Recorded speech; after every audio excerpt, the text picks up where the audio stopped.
Now we're live.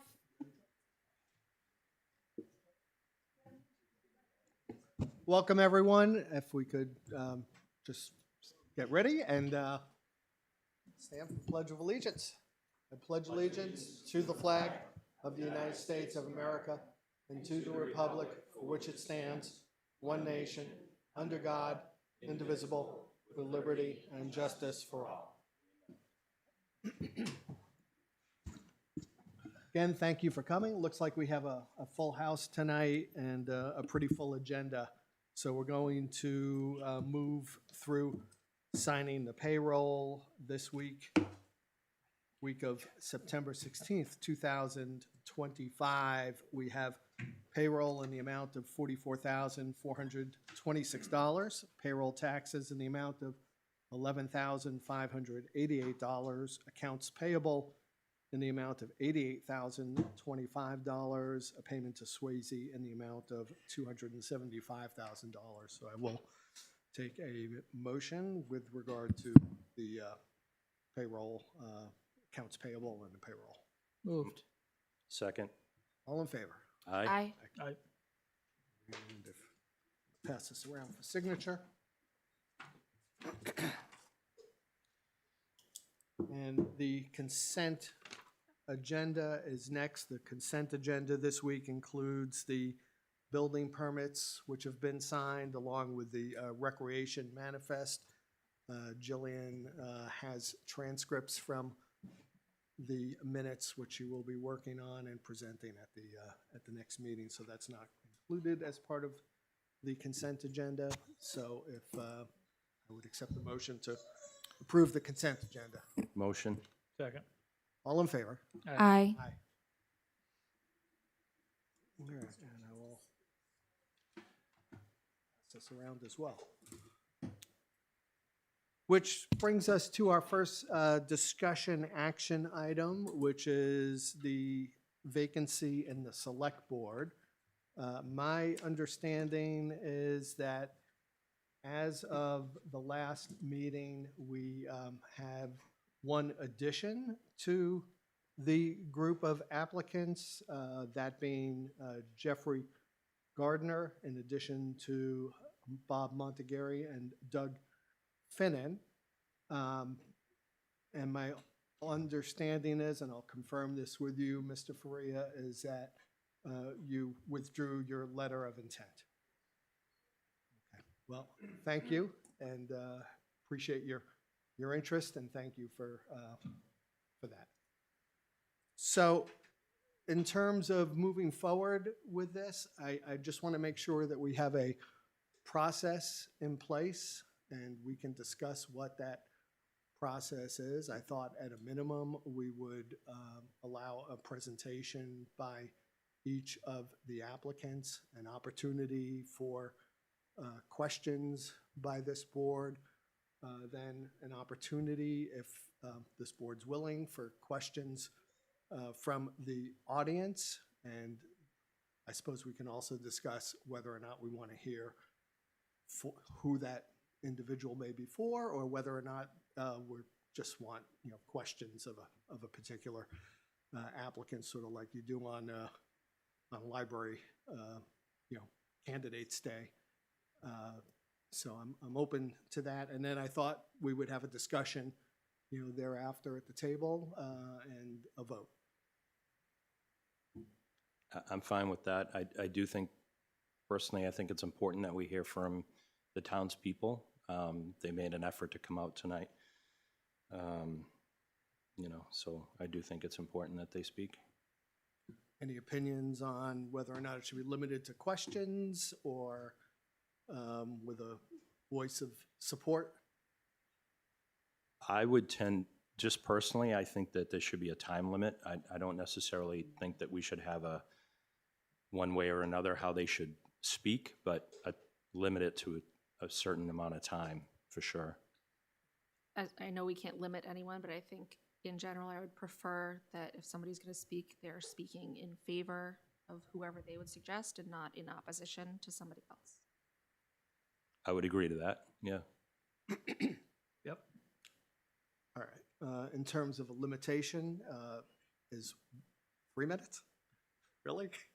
Well, everybody in here speaks 3 minutes. Yeah, exactly. 2? I'd say 2. I think 2 is reasonable. Okay. All right. I So, can set my timer.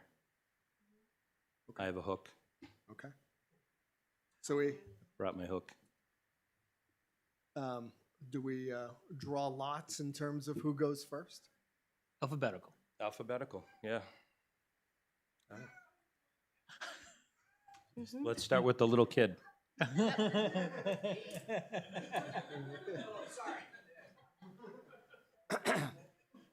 All right, well, if we're going to do it alphabetically, we have Finnan, Gardner, and Montegary. So the F wins.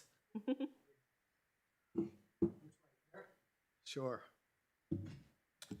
I'm just going to ask everybody tonight to speak loudly and clearly into the microphone. We've had some people that listen online and through the YouTube video, and if you're not close to the microphone, it doesn't pick it up.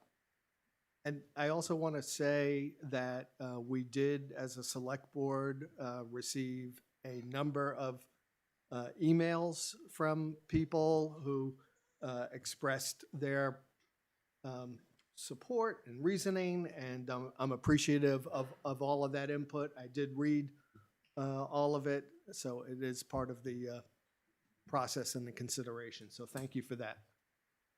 We all, Yes. Good evening, Select Board, residents. Appreciate you coming out. Thank you very much. I didn't want to go first, but here I am. So I'm not quite sure what to say other than what I wrote. First, I don't have an agenda. I like to represent the residents of the town. I consider myself a good listener, and I put a lot of thought into what people say to me. And I try to process that and come out with a good decision for both parties. I like working as a team, regardless of everybody's point of view. I do like to reach out, and I think it's very important to show consistency, whether you're on the board or planning board, or it doesn't matter where you are, but consistency really matters. I do believe if I'm considered for the position that I will work hard in representing all the residents, all the employees, and supporting the select board. We have some difficult times coming up on budgeting that we're all aware of, whether it be the health care issue or the cap of 4%. It needs to be addressed, logically, not emotionally. I've dealt with budgets my whole life. I've worked for multi-million-dollar companies. I've been in a supervisory position, a management position, and I've done a lot of hiring and firing. I do know how to communicate with people, and I do know how to get the job done. If selected, I'll work very hard to work with this board, and I'd appreciate their support. Okay, thank you. Mr. Gardner, you fall with the next letter.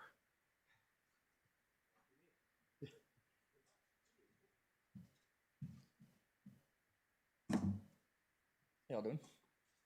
My name is Jeff Gardner. Can everybody hear me? Yes. We moved here a year ago. I never intend on moving again, ever. Moving stinks. So that being said, this is going to be my forever home. So as corny as that might sound, it's getting involved is not something that I can shy away from ever.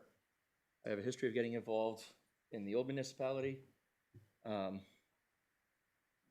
donate countless hours, time, money. My full-time employer, I'm a staff engineer for a major telecommunications company. Just before I came here, I clicked submit on a $4.5 million order, trimmed it down from about 11. So conservative budgeting is good. I do have almost 15 years in municipal budgeting, municipal management. I'm a fire captain, administrative fire captain. If anybody can communicate and work effectively with people on both sides of the spectrum, I don't care if you're a donkey. We seem to be divided all over the country and everything that happens right now. It doesn't matter. If you're a good person, you're a good person. I'll work with you, no problem. My downfall, I'd say, is I'm always available and I never say no. And it is a huge downfall. I do never say no. I get out of work at 2:30 every day. Right now I'm building a little library for somebody down the street that wanted to put a little library up. I couldn't say no. My phone rings all hours of the day from my guys at the firehouse. I'm not on shift, I'm not on duty, I answer the phone. I'm in the middle of the budget season with them trying to help get ready for next year. We've got the accounting over there set up so well that it pretty much runs itself, which is a very, very good thing. If there's a quarter to be found, I can find it, but I'm also a realist and understand that folks need to be compensated for what they're worth too. I also have no problem admitting humility or defeat. If I'm wrong, I'm wrong. Shut up and I'll put my tail between my legs and say I'm sorry. So I wanted to help out. I'm here. I'm always available. I have the experience that y'all could use, especially within the data analytics sector and the municipal budgeting. Glad to help if I can. Okay, thank you. Mhm. And last but not least, Mr. Martha Gary.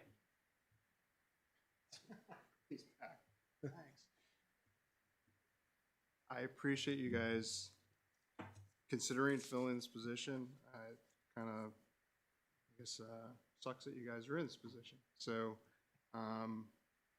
as you know, I've been here before. I served on the budget committee for 9 years. I think my first time elected, if I remember correctly, was March of 2005. Been in town now for, my son is 25 years, so she knows. He's 26, so I moved here when he was a year. So moved from Exeter over to here. And we built a house, I think in 2002. So, and then I was on the select board. So I did the budget committee for 9 years. I did the select board for 9 years. I'm still your town health officer, which I charge $1 for, which I never take. And I think that's going on a little over 12, 13 years at this point. I'm also on the Southeast Regional Refuge Committee for the district. I think it's 53B or something like that. Yeah, 53B disposal district, the rep for the town. We just did the hazardous waste day, so I'm still engaged. I think I bring a wealth of experience. I think I can hit the ground running, which I think you need. I'm not looking to do this for another 9 years. I'm not looking for that. I'm looking to try to serve, to try to help this board and the town, because you have a lot of openings right now. You have a lot of constraints with your budgets that need to be looked at, and you need somebody that has some experience going through those budgets and working with the town and working with the people in here. It's not about politics. It's about managing the town and trying to help move forward. And I think you need that experience as somebody that can jump in and hit the ground running. Another thing, I know we have 2 open seats coming up in March, and actually you have 3 because you have to fill the one that's vacated for a year, and then the 2 are for 3. So there's going to be a lot of change that's going to be happening potentially, and I think you need to hopefully have somebody that can come in, step in, and move things forward. And that's where I stand. Hopefully I have your support, and hopefully if I can help you, I would love to do that. So. And I did term limit myself out last time, but I'm coming back. I welcome any questions you might have. Yeah, thank you. And I think I'll open it up to the board for questions to any of the candidates at this time. Did we want to invite all 3 candidates up to the board? There's 3 mics. That way we don't Oh, have to. Yeah, keep coming back up, sure. Back and Yeah, that forth makes sense. Yeah, absolutely. Then the public can also go speak into the To the microphone. table. Is this good, Jim?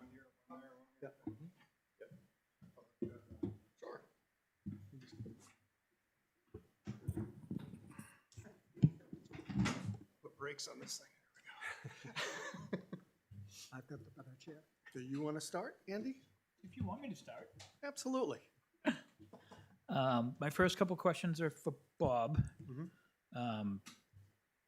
My biggest concern is if you were brought onto the board, there was some issues the last time between you and Letty. Can you work with Letty? You don't have to like her, but can you work with her? I can definitely work with Letty. I actually had a great conversation with her yesterday. I don't have any issues with Letty. I wish she would teach me how to, whatever that knitting thing she's doing. It seems to relax her, and hell knows I need to relax half the time. I do too much I don't see coffee you with my knitting. job, so I don't see you you knitting. don't see me relaxing. I don't relax. I haven't seen Letty knit in. I haven't been able to, She doesn't knit anymore? not as much as I'd like. And my second question for everybody would be, there's been a lot of talk about healthcare. Our employees feel like they've been portrayed in a negative light lately, that they're going to be looking to increase some extra financial burden. I don't have the answer, but I want to ask everybody what they think the best progress forward to, as Jim so put it, be responsible to the tax base, but also be responsible for our employees, so we can provide services to the residents. So whoever wants to start, if we want to go in alphabetical order again, or? No, let's go backwards. All right, that's fine. We'll go backwards. He's already finding solutions. Yes, I know it was mentioned last meeting that there's some other plans that you guys are looking at, and there was a plan that I guess was offered before that was taken off the table at some point somewhere. I think you really need to look at all those and find out what the rates are. I think there was mention of talking to a different broker. Sooner or later, those meetings have to happen. As you know, well, prior experience, I'm in insurance.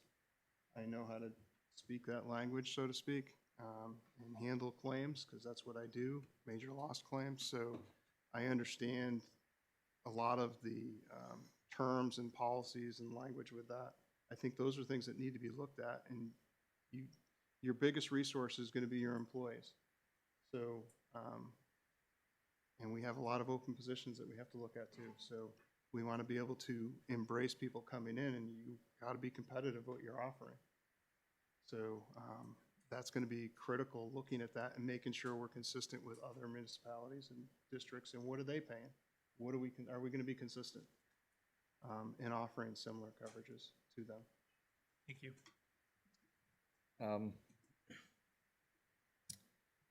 I have heard, I watch the meetings at home. I can't always get here, unfortunately. My first thought would be, like Bob just said, circle around with different agents, or maybe even bypassing an agent and see if you can go direct with a carrier, eliminating the broker fee. Speak with your department heads.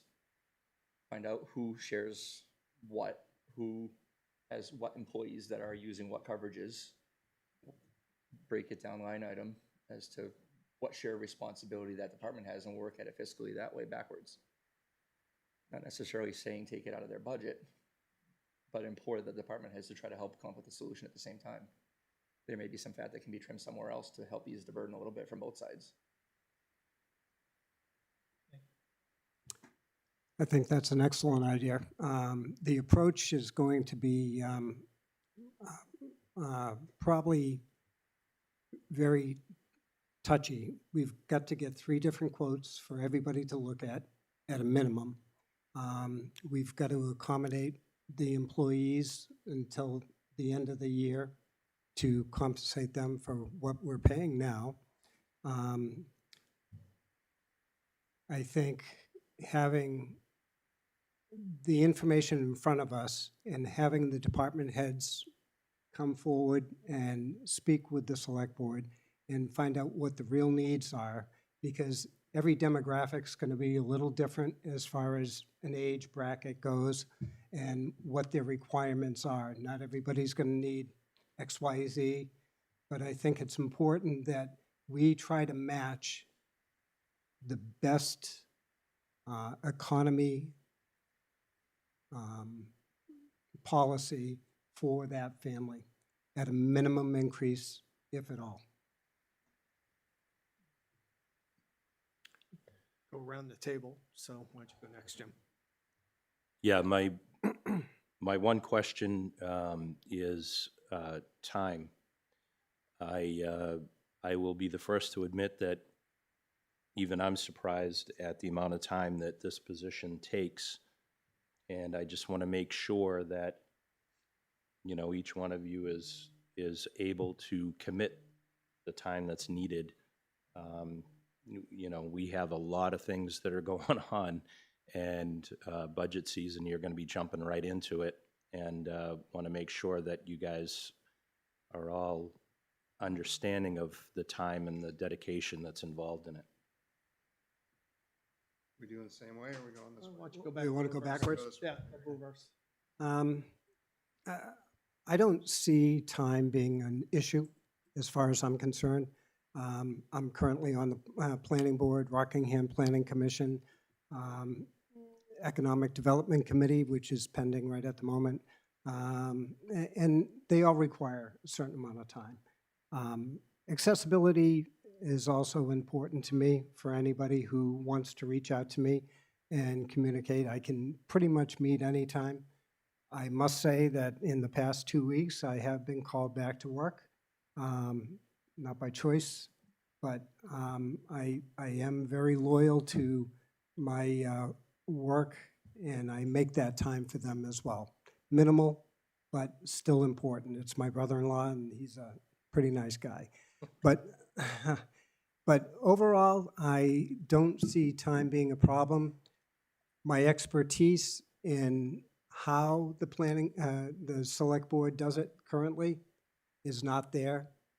Bob obviously has got more experience in that aspect, and that's probably one of the positive things, more positive things you can say for Bob, because he can hit the ground running, and he understands the dynamics of the select board. With every job, everybody knows that if you get started with a job, there's a window of opportunity and learning that can be anywhere from 3 months to 6 months to a year. And I'm more interested in the importance of the strength of the select board for the residents and the employees than I am just having the position.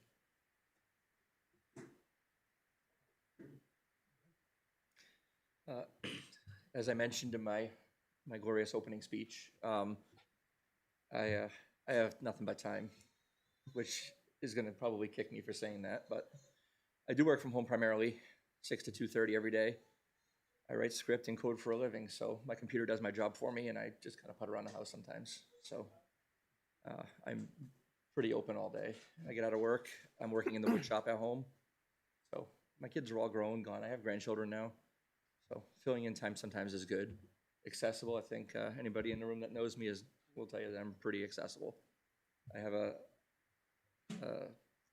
negative trait, I guess I would say, that I can't not answer somebody. I don't care how much I don't like you. If you call me or text me, I will answer you. So the commitment, I understand, absolutely. I understand the commitment. Been there, done that. I do work from home. I go into the office 1 day a week, and that's voluntary because I like to help out the team because they need so many swipes to make sure that they have people coming in the office so many days a week. I'm considered 100% remote, but I go in so that way I'm participating as part of the team. I strongly believe that you guys need some help, especially at this juncture that you guys are in. And there's several open positions that need to be filled, and I think you're going to have interviews and all that other stuff going on. I've been through those before. I have that expertise that I think I can come in and help out. I know Andy's term's up, and my understanding is you're not running again. So I think him and I are the two longest serving sitting in this room right now. So I think I could bring a lot to the table, and I think I know what you guys are up against. And commitment-wise, I've always made myself available, either health officer or any committee. I try to make myself available, and if I'm not, I usually will communicate. I know there was a meeting I couldn't get to for the waste committee, and I reached out to Jim, and he was able to fill in for me that time. So I'm pretty good on making myself available and being available to people that call me and reach out. So Thank you, guys. Letty? This is good. So like Bob said, I spoke to him last night, and Doug and I have worked on the planning board before. He have a pretty good. I don't really know you, Jeff, so I guess my question for you would be, you do spend a lot of time in front of your computer, like you said, you're online, you're available. How do you think your online presence would change, if at all, if you get on this board? Working behind a computer, I try to stay away from it if I don't need to be there. We'll say that. Minimal, honestly. Where I work at home, there is none. I don't like drama. I'm not going to use the phrase, but you understand where I'm getting at. So I think we'd be all set. Hopefully I answered you. Okay. Is that for everyone, or? So I am familiar with these two gentlemen in general. I can ask them questions if you. Is that good? Yeah, no, I wanted them all to answer that. Sure. Okay, Bob. How would your online respective presence? online presences? I mean, I change? think it's really a question generally about like social media and being on. that's what I thought. yeah, if it's my dog on a Sites. motorcycle with goggles and in the Jeep, then a lot of people will see me. Wait, does your dog ride with you? Yeah, he goes on my back. We need to be friends. He goes in the backpack. He's been in the parade many times. No so, way. yeah, everyone's seen me in the parade. I digress. Yeah, so he's a 70-pound dog that fits in a backpack and goes on my back. Yeah. And If we could get my Rottweiler on the back, I'd be great. If I get munchkins, I can feed him. Bob, this isn't about you. He was asking about the motorcycle. Oh, no, I mean, I think it's about Arlo. I think it's cool. So. Yeah, I think, I tend to, I like just looking at pictures pretty much on social media.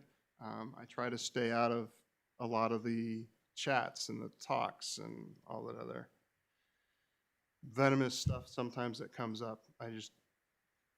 I deal with enough stuff at work, and when I was elected, I dealt with enough stuff. So to me, it's kind of like I'd rather just kind of move things forward and be efficient and enjoy life. So I could second that. Appreciate the question, actually. People ask me, and they know, the people that do know me know it's Facebook, I believe they call it, and TikTok, and there's something else that I'm not familiar with at all.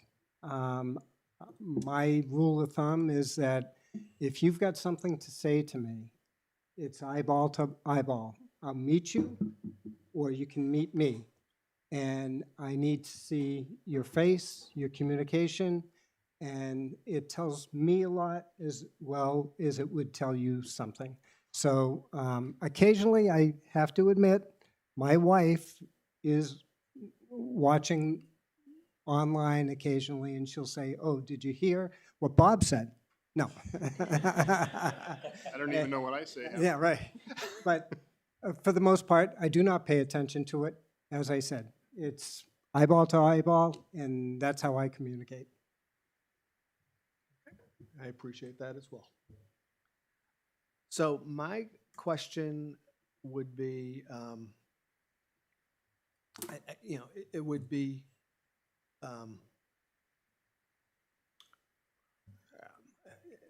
I think the reality is, and we all know it, is that there is this divide in town in terms of, red and blue. I've tried to navigate between that sometimes okay. A lot of times, probably people are looking at me and thinking, not so much. But I guess my question to all of you is, how would you intend to navigate that divide and try to move the ball forward?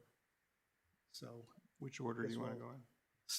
start with you this time, Sure. Mr. Gardner, and then go across the table. Politics ruins everything. I absolutely refrain from discussing politics online with family and with friends. I've seen too many things soured by it. It's not worth it. I might speak up and speak my mind on a certain topic. I do not get into the left versus right. It's simply not worth it. And like this gentleman said before, face to face, you get so much lost in text message or in the typed word that you don't get in the human interaction. So I don't care if you're, a unicorn or a dinosaur. If you're a good person, I'm going to treat you with the same respect you treat me with. If you don't tell me who you vote for, I won't tell you, and that's perfect. I don't need to know. I think managing the town is not about politics. I really think you guys are here to manage the town management and moving it forward. It shouldn't be blue or red, or Democrat or Republican, or independent or libertarian. So I think we really need to get back to just managing the town and let that noise that's kind of there about politics and personal beliefs and stuff, that's not really what we're doing to manage the town. You have a lot of different personalities that work at the town, a lot of different people that are elected in the town and interact in all these different committees. And I think ultimately this board's job is to try to make sure everything's moving smoothly, working cohesively, and running efficiently to service the towns as a whole, not one specific party or agenda. So that's my perspective on that. I don't recognize blue or red. I know they're out there, and I know they all have their foundations. I don't represent myself as a Republican or a Democrat. I guess I would consider myself sort of a moderate because I don't want to alienate anybody who wants to talk to me about anything, and that's including politics. If you have an opinion, I may not respond, I'll listen, and I may not agree, but you may not know that. But it's important on the end game that we listen. And this board I believe at this point, this board works very hard at listening. It's difficult, and I don't think there's red or blue with them. They've got a huge job ahead of them. They've got a number of different challenges, and they need to be able to communicate together as well as the residents and the employees in this town. And in order to, I've said it over and over already, in order to get by this blue and red, we need to listen, hear, and absorb. Did you hear that, kid? Thank you. I don't know if anyone else has questions from the board or if we are ready to open it up. Yep. Okay. You want us to stay here for the public? Yeah, please. And then whoever wants to come to the mic. Maybe form a line down the center aisle so we can, Yep. And yeah, so form, I get the so next 2-minute person in timer. line, so we have a queue, if you will. and then announce 2 minutes. 2 minutes. I got it going. Won't take me that long. Okay. You all know that I put in my application. Yeah, thank you for that, I Bill. think what this board needs is somebody who's experienced, can hit the ground running, somebody who's been there before. Bob's the one that fulfills that, that opening, that need, that desire. You guys have a lot of stuff ahead of you, a lot. You don't have time for somebody to learn the job. You need somebody who already knows the job. Bob's been there. One of the reasons why I pulled my name out is I didn't want to compete with Bob. I didn't think you needed two experienced people to try and pick between one or the other. Bob's got a lot of experience. He's been here before. He can do the job. I think you should consider him as your number one candidate. Thanks. Thank you, Bill. Thank you, Bill. You have another minute. Liz Faria, South Road. Your spouse doesn't get the extra minutes. I don't need So it. it's clear. She's still limited. I don't need it. Opened my mouth too soon. So I think this is a no-brainer. This select board is under a lot of stress and has a lot of problems at the moment. And Bob is the one that has been there before. We will have 3 openings in March. I encourage Doug and Jeff to run for those positions. You can sign up at the end of January. But you need somebody who has done this and who at least can fill out the rest of the term. And this is a no-brainer to me. It has to be Bob. Thank you. Did Liz just Thank you, announce Liz. you're not running, Paul? Say that again? Did Liz just announce you're not running next year? I don't know what, there are. Yes, Doug. Thank you, Mr. Chairman. So I did send a brief letter today, and so I'll just read that and limit my comments to that, not to take up too much time. Dear Chairman Kleiman and the honorable members of the Select Board, during my time on the Planning Board, I've had the pleasure of working closely with Doug Finnan. Working with Doug has been an absolute pleasure and a great source of education for me as a new board member and just as a human being. Doug is a thoughtful, collaborative leader who cares deeply about our town. He puts Brentwood first and isn't swayed by political pressure. He's a unifier, and I personally can't think of a better choice to serve our town on the Select Board. I want to be clear that I respect and appreciate all the honorable citizens who've applied for this position. Thank you, Bob and Jeff. I respect both of you enormously. So it's not a reflection of them, but just rather a reflection of how uniquely qualified I believe Doug Finnan to be, and I hope that you'll support him. Thank you for the opportunity to speak. Do you want your money now? You can cash app later. Jeez. Ms. Austin, you are next. Yeah, I'm gonna stand. I can reach this mic standing up. So I'm Lynn Austin, 58 Crawley Falls Road. I was a library trustee for between 12 and 15 years, both elected, appointed, also as an alternate, and during the COVID years as well. So lots of pressure then. First of all, I want to thank all 3 of you for putting your names forward. It's there's something, there's an asset that each of you bring to the table, and I do hope that the 2 that may not be appointed tonight will take the opportunity to try to fill a board position when the elections come, because our town really needs more citizens to step up off of social media and put their time where their typing fingers are. So that said, when I was a library trustee for those years, I couldn't be further apart on the spectrum from Bob Montegari. And during that time, I found Bob to be a good listener. I found Bob to not hesitate to ask the tough questions that needed to be asked, and he asked them in a respectful manner, and he worked with us to find solutions. So I stand here, don't faint, but I stand here to also support Bob Montegari for this role. He's got the experience. We need the experience on the board. You've got a time limit that you're looking at. You've got a lot of constraints. I followed Bob's actions when he was on the planning board as well. You know, he approaches things logically. He approaches things with empathy, I know, but it's true, he does, because there were certain situations where we needed that as well in the work that I was doing. So I 100% put my vote and my faith in Bob Montegari. I think it's the right thing to do. And again, apologies to you guys, but hopefully you'll step forward in the spring. Thank you, Ms. Austin. Jason. I had a question for our select board, current select board. Mr. Morgan was the recreation department liaison between select board and the rec department. Would this individual filling this his seat also take over at that capacity, or would it just be to focus on these larger projects?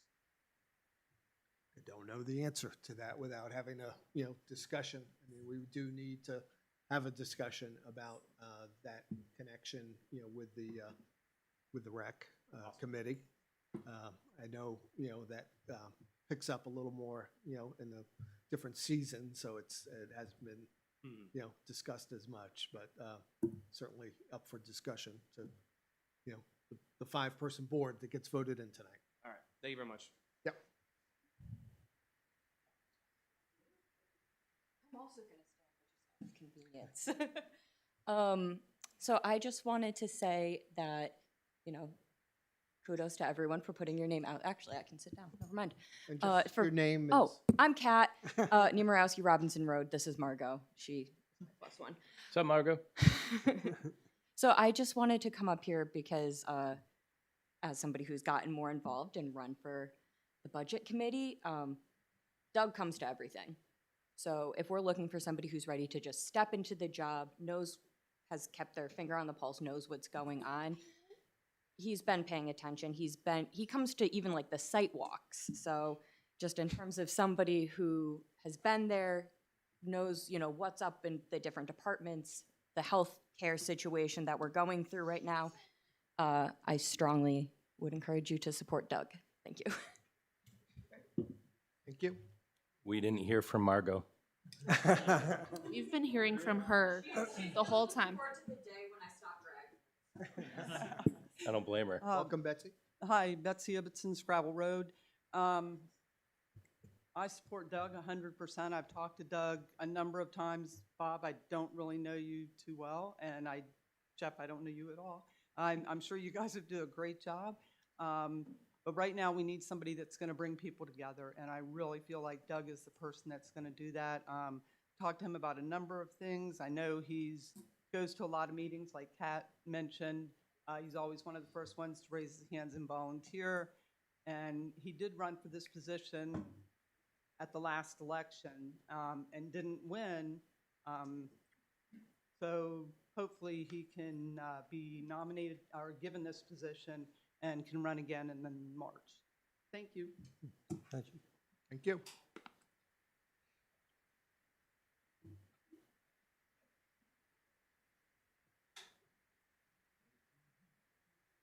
Let's get toasty in here. Mr. Stevens. Bruce Stevens, South Road. I want to say I fully endorse Doug Finnan. Not that Bob hasn't done a great job for a long time, but I think, for me, and a commitment certainly is something that applies to all three of you guys. But over the last, I don't know, maybe 9 years between Doug's time on the planning board as an alternate and as a regular member, he is there for everything. We have something in common. I guess for myself, I have zero social media presence, and Doug has a little bit. So he's helped me a couple days ago with someone's telephone number and show me how to press the right buttons to put that in my permanent.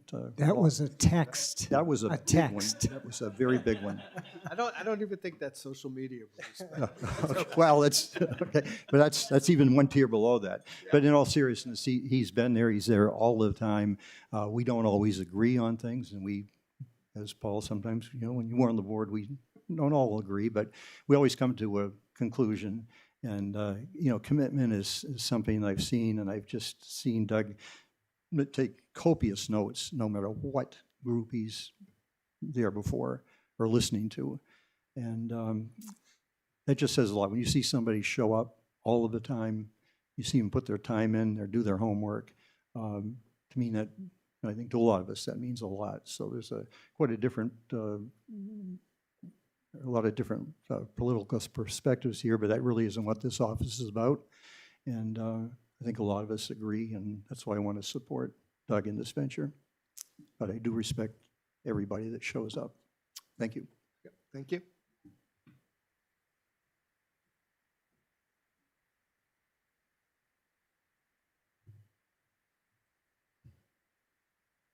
Okay, I think it's back to us. I think it is. Thank you, guys. Thank you. Let's turn these off. Please.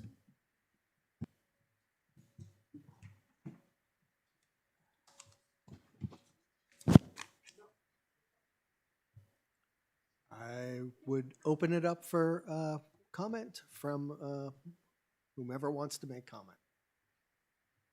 I'll start. You have 2 minutes. That's it? Sweet.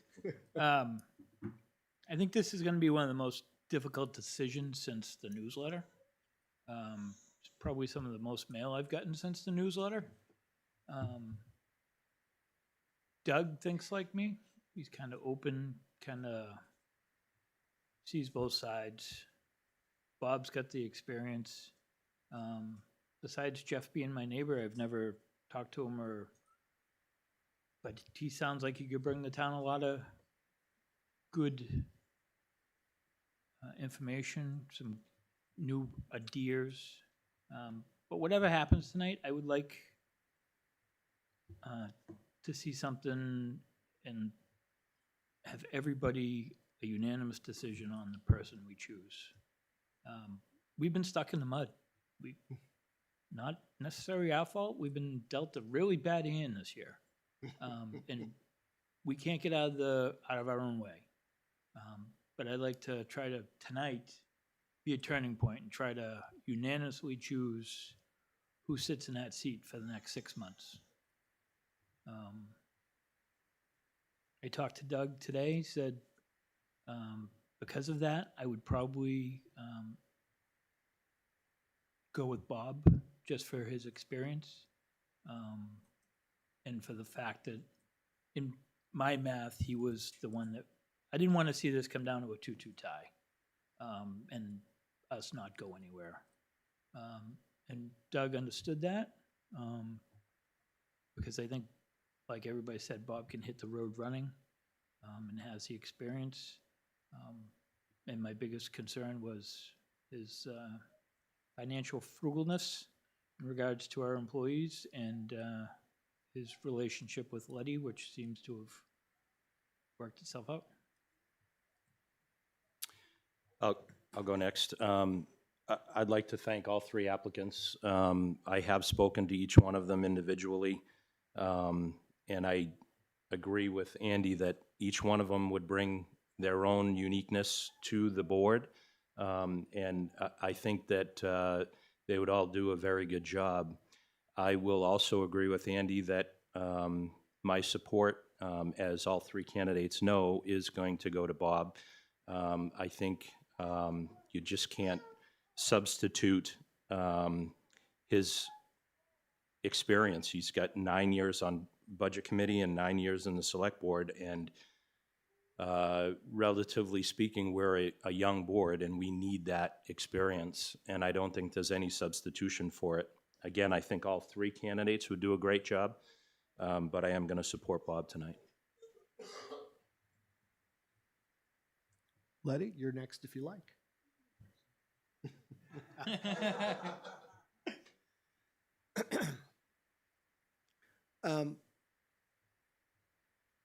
First off, thank you for running all, or submitting your applications, all three of you. All four, yeah. All four? Yep. Yep. All four. And I appreciate Mr. Faria's explanation as well for his withdrawal. Mr. Gardner, you're new to the table, and I understand you're here with the best of intentions. So, I have to look at this, between someone who I know very well, Mr. Finnan, who I have implicit trust in. I think his judgment is, second to none. I think, he comes at things with a fairness that I don't see that often.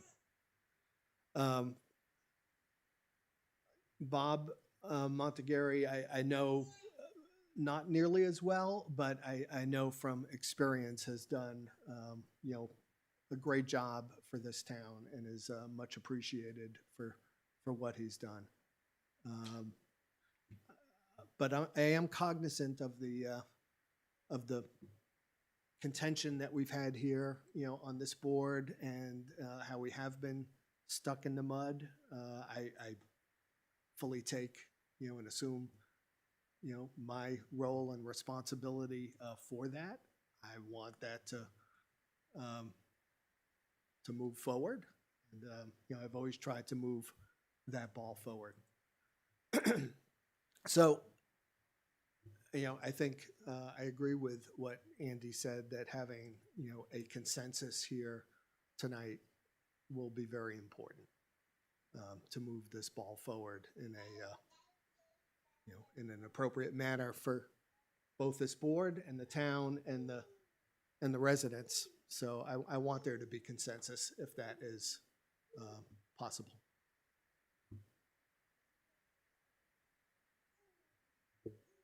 So I just want to make sure, that I'm understanding correctly. You want consensus, you have somebody that you prefer. Are you still all picking the same person? Are you picking them because of consensus or because you think they're the better choice? Tonight, I'm going to vote for Bob because of his experience. I think Doug can do an amazing job with this, and I would love his thought process to be like mine, which it is.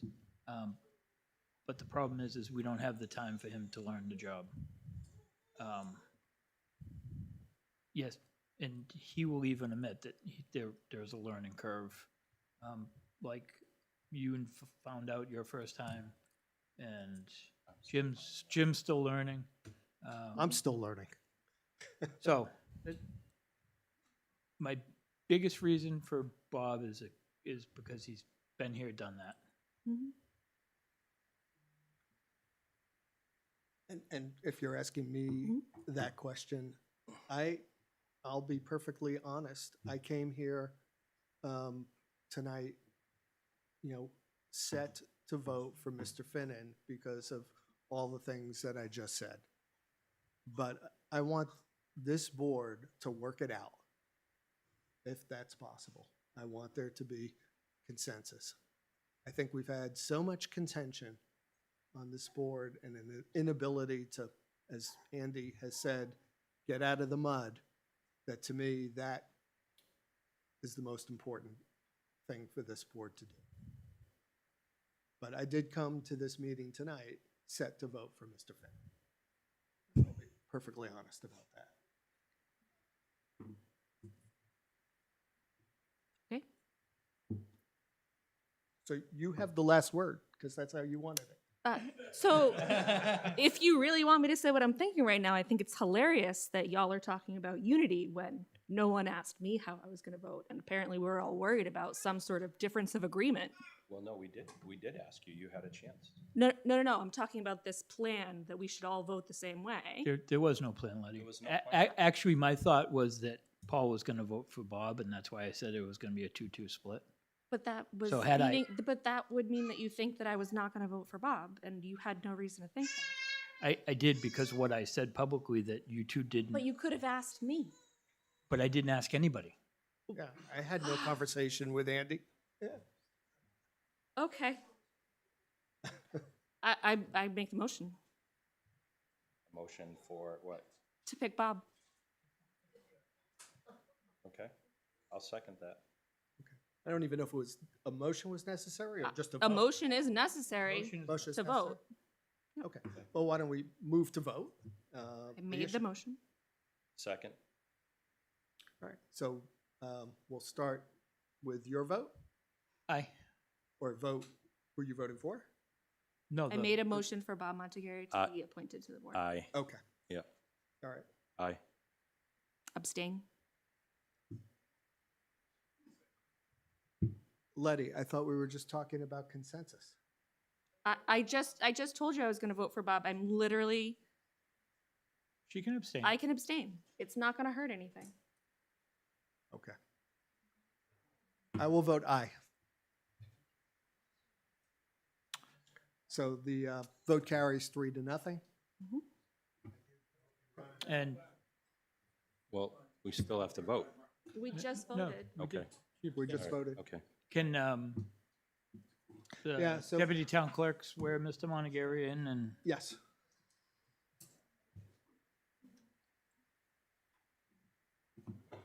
Doug, Bill, and Jeff, thank you very much. Appreciate it. Yeah, it was one of the hardest decisions I've had to make. So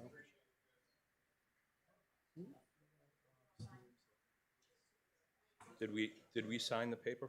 Not yet, he's, You have to Yeah. get it right. we gotta put his name on it first.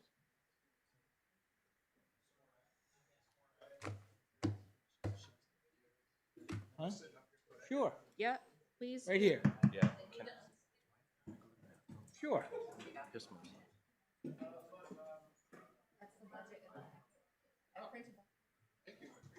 Thought you might want.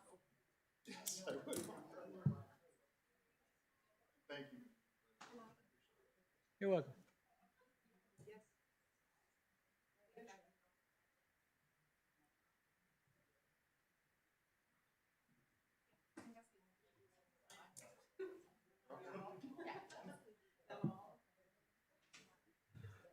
Everybody left me. Yep. Except for Letty. I was giving people paper. Thank you.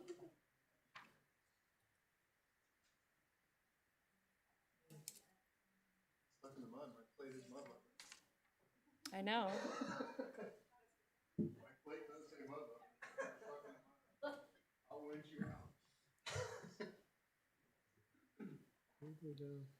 Jim, He hit the restroom. He can be sworn at before Jim's signature.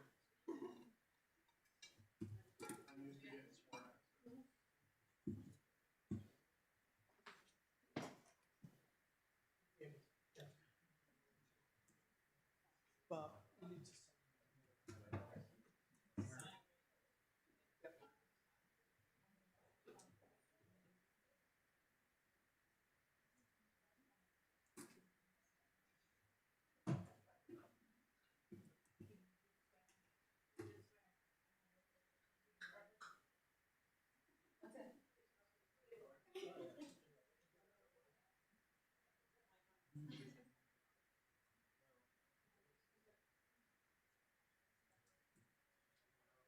You can push the button. Raise your hand. I, Robert Montegary, I, Robert Montegary, do solemnly swear do solemnly swear that I will faithfully and impartially that I will faithfully and impartially discharge and perform discharge and perform all the duties incumbent on me all the duties incumbent on me as a member of the Select Board as a member of the Select Board according to the best of my abilities, according to the best of my ability, agreeably to the rules and regulations and regulations of the Constitution and laws of the Constitution and laws of the state of New Hampshire. So help me God. of the God.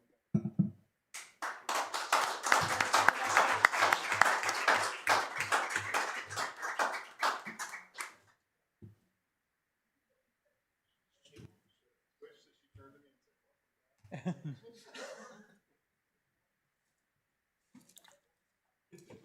As long as she didn't say good luck. You're gonna need it. Yeah.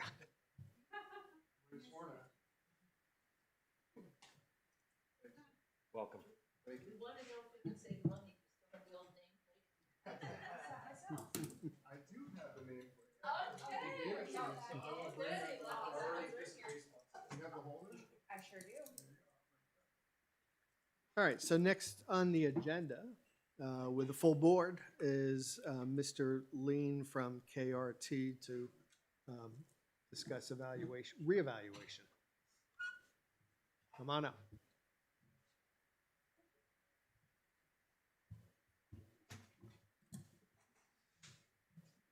Just as an opener, I know there are a number of questions that this board has, but we're looking at sort of at least in the first instance, an update as to where we're at. And, this also will, we have before us a contract extension as well. So if you could, discuss that update and status with us and the contract extension. And then I'm sure there'll be questions from the board. Thank you. My name's Kevin Lean from KRT Appraisal. We conducted the state DRA 5-year update for 2025. Just a overview of our company. We're right over the border in Haverhill, Mass. We're started in 2010. And ownership has 60 years of experience in mass appraisal. We provide services throughout New England. We run approximately 10 projects per year, and we have a staff of about 25 people. KRT did complete the last reevaluation in Brentwood in 2020. So the 2025 reevaluation process, the town changed their assessment software from a Patriot to Avatar. We visited all the sales from April 1st of 2024 to March 31st of 2025 to verify the parcel data and gather information about the sale. And when we say we visited all the sales, we're talking about qualified sales, just willing buyer and seller in the open marketplace. We're not using short sales, abutter sales, family sales, things of that nature. Then we take all the qualified sales and we update the building schedules, the land schedules, and the depreciation schedules as of April 1st of 2025. And the assessments reflect the current market, and they meet the New Hampshire DRA and ASB standards. So we desk and field reviewed all the parcels to check for conversion data and value accuracy. We mailed out impact notices and held informal hearings over the phone to answer questions and review the assessments. So updating the values by analyzing the sales, we went from the Brentwood market determines the values. We have no preconceived estimates of value. We do an in-depth study of all the sales. We derive the land values, determine the building value and depreciation. Then we recalibrate the computer models based on the current market. And the focus is given to the most recent year of sales, which is April 1st of 2024 to March 31st of 2025. The overall market change in Brentwood, your old taxable value was $737,041,188. Your new taxable value is $1,180,618,599. That's about a 60% change.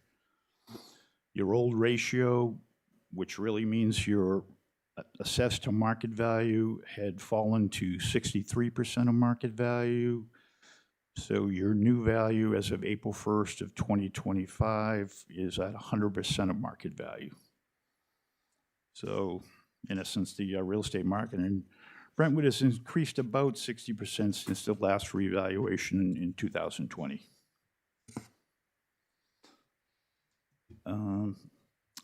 Just want to cover the extension request in the remaining timeline.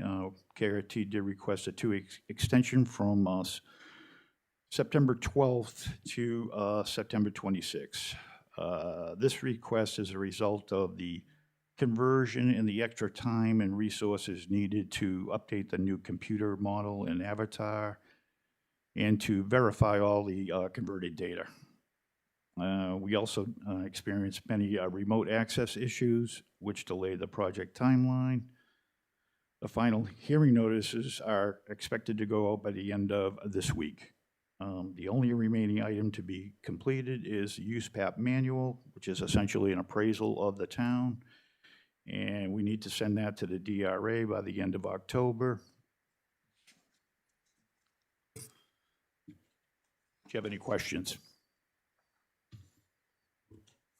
Questions from the board? Yeah, I have a couple. You said that you had completed the most recent reevaluation in 2020. That's correct. Was that the same scope of work that this one is? Like you're doing all the same things that you did then, or are there different? This was a statistical revaluation. 2020, it was a full revaluation where you measure and inspect all the properties.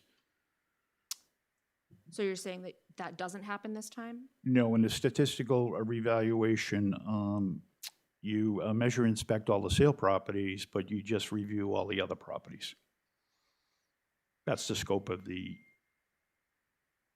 If we can silence cell phones, that would be appreciated. Okay. I'm sorry. No, go ahead.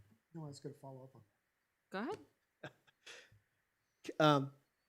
Can you explain why the scope of service this time around was statistical as opposed to an actual? Well, it's just an update, so that's, I guess that's what the town wanted. I don't know what did your assessor advise you, or?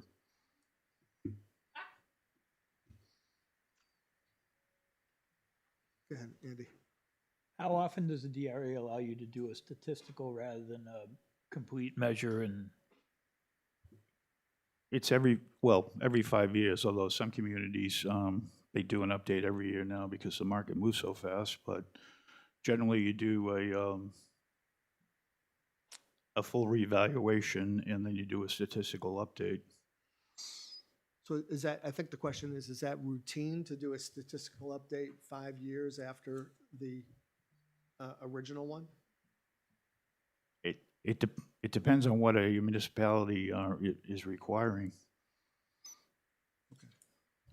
So in terms of recommendations, had there been a recommendation from your company to do it statistically? We respond to the RFP, so however the RFP was written is how we would bid the contract. Bob? How is when you're doing the statistical, is it taking into consideration building inspections and stuff like that? And how do you guys look at that statistically? Sure, so you do have a contract assessor, so he would be inputting all the permit information, so absolutely we analyze that data. Do we know if that data was put into the systems? From what we can tell, it was not. So I guess my question for you, so hold on, let me. When you said that you verified converted data, you're saying that you verified that the property cards went from one system to the other without changes, not that the information on them was correct. There were issues with the conversion from Patriot to Avatar. Avatar is a limited software program in relation to Patriot, so there are issues with the conversion, but we are going to, let's see, I think we did.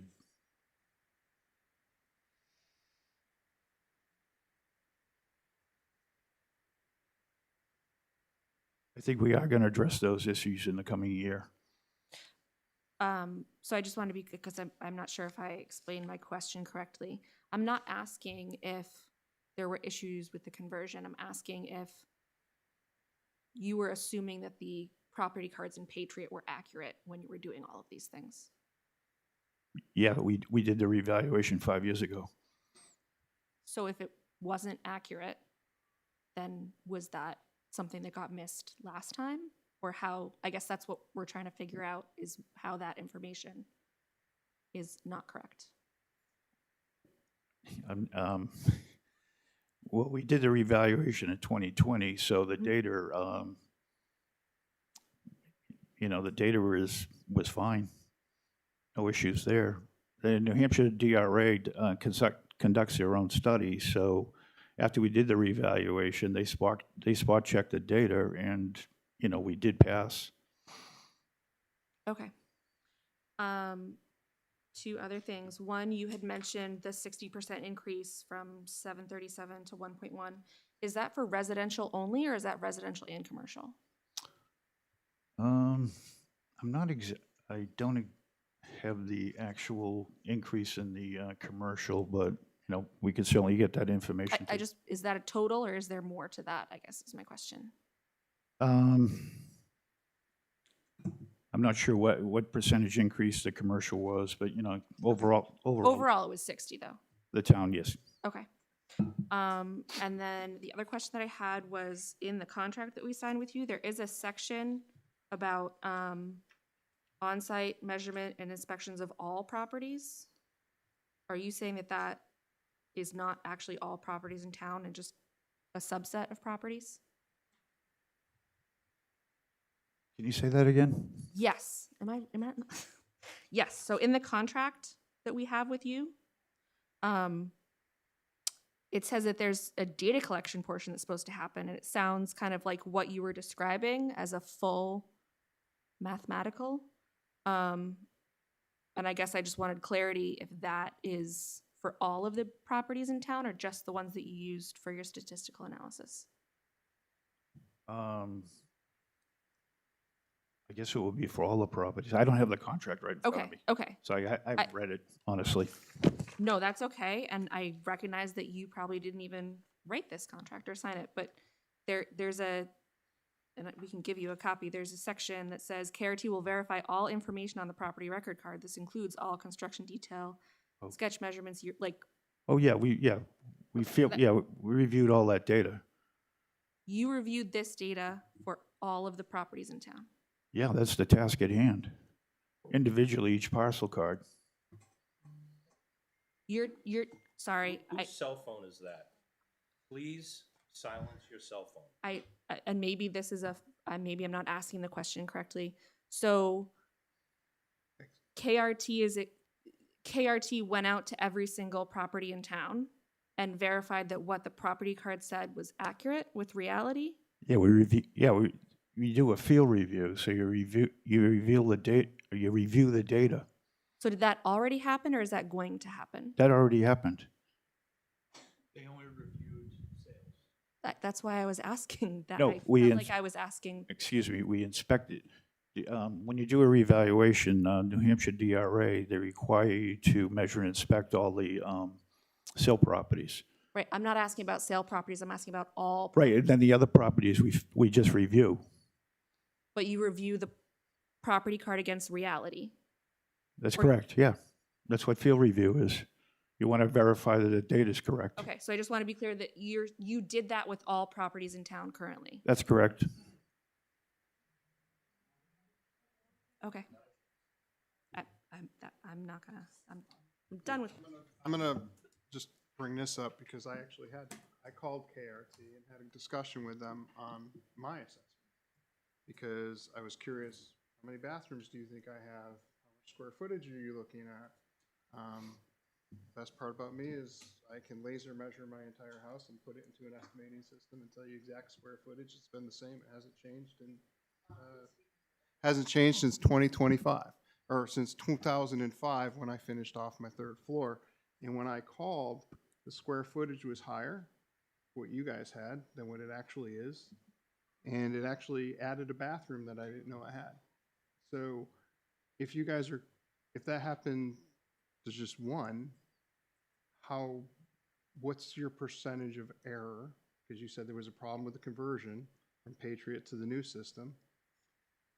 There's got to be a calculation calculating what your percentage of error is that you're aware of, because you're aware that there was a problem with the conversion. What percentage of error do you believe there is? 5%, 3%, 10%? Do you know what that is? I don't know, that we can find that out for you. I know I've heard from several residents that their cards are wrong. So it comes to question how well you guys are doing your job.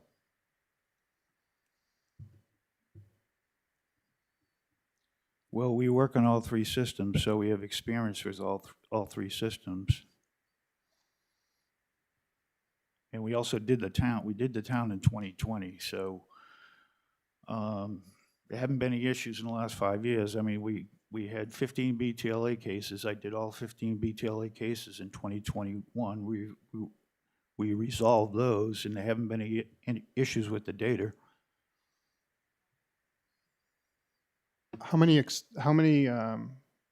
exception calls did you get from people to set up calls with you? Do you know what the numbers that you had? You're still going to the end There of was the a week. total of 143 hearings, which is about 7%. Would you say that that's normal? Would you say that's normal, or is that above average? Used to be 6%, but since the post-pandemic, with the increase in property all over New England, you're running in the teens for the most part.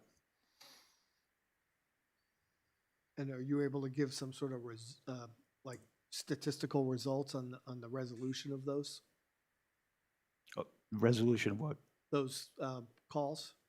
The hearings? Yeah, we'll send out impact notices to the taxpayers that called and requested a hearing. I mean, is there some resolution from those hearings? Yeah, we'll make it, you know, the taxpayer calls for a hearing and they present data to us. And then if there's data that needs to be corrected, we'll correct that, provided the taxpayer, you know, gives us proof of that. Other issues would be if someone thinks their property is worth this and we think it's worth that, then we have to do due diligence research, and then we'll have to go look at what the taxpayers presented, and then we'll look at the sales as well, and then we'll make a decision. Sometimes we agree with the taxpayers, sometimes we don't. So when is that process supposed to unfold? We're trying to wrap it up right now. Okay, that's what I was asking. So if that process is being wrapped up, is there some sort of percentage, you know, in terms of? Oh, how many changed and how many we didn't change? Correct. We'll run through that and we can get that to you. And do we know if the building inspection stuff was being entered, and how do you guys consider that? Well, if it's on the property record card, we're certainly analyzing that. You know, for any new construction, you know, we obviously want to see the amount of that's taken out on a building permit and how it affects a property, whether it's new construction or an addition or, you know, an outbuilding. And if they haven't been entered in, what are we doing? So at the very least, I don't know, Jillian, are you doing those now, or is that on pause until we get a building inspector? That was always supposed to be done by the assessor. Okay. I have continued to give them to Adrian. Okay. I can check in with her and find out. Would you feel pretty confident that they're getting done now at the very least? Yes. Okay. Adrian is excellent. I think my question for you again, sir, would be kind of a follow-up to that. If it sounds like you have a pretty good process in place for if people's property cards have something listed that isn't there, but what if there are things that are not listed on the property card that are there in reality? Well, if someone didn't take out a building permit, we may not know about that, but if we see that the building's there, we're certainly going to pick it up. In terms of like, you know, finishing a basement or adding a garage or something like that, your assumption is that the building permit process would have picked up that feature or that addition to the property card? If it was notated on the card, yes. If you were doing physical inspections though, and let's say I put an extra 2-bay garage and a huge addition on the house, that would have been something you would have picked up from physical inspections, but based on what you're telling us, you guys didn't do those physical inspections, correct? Well, we only measured and inspected the sale properties, so the other properties, we didn't measure and inspect.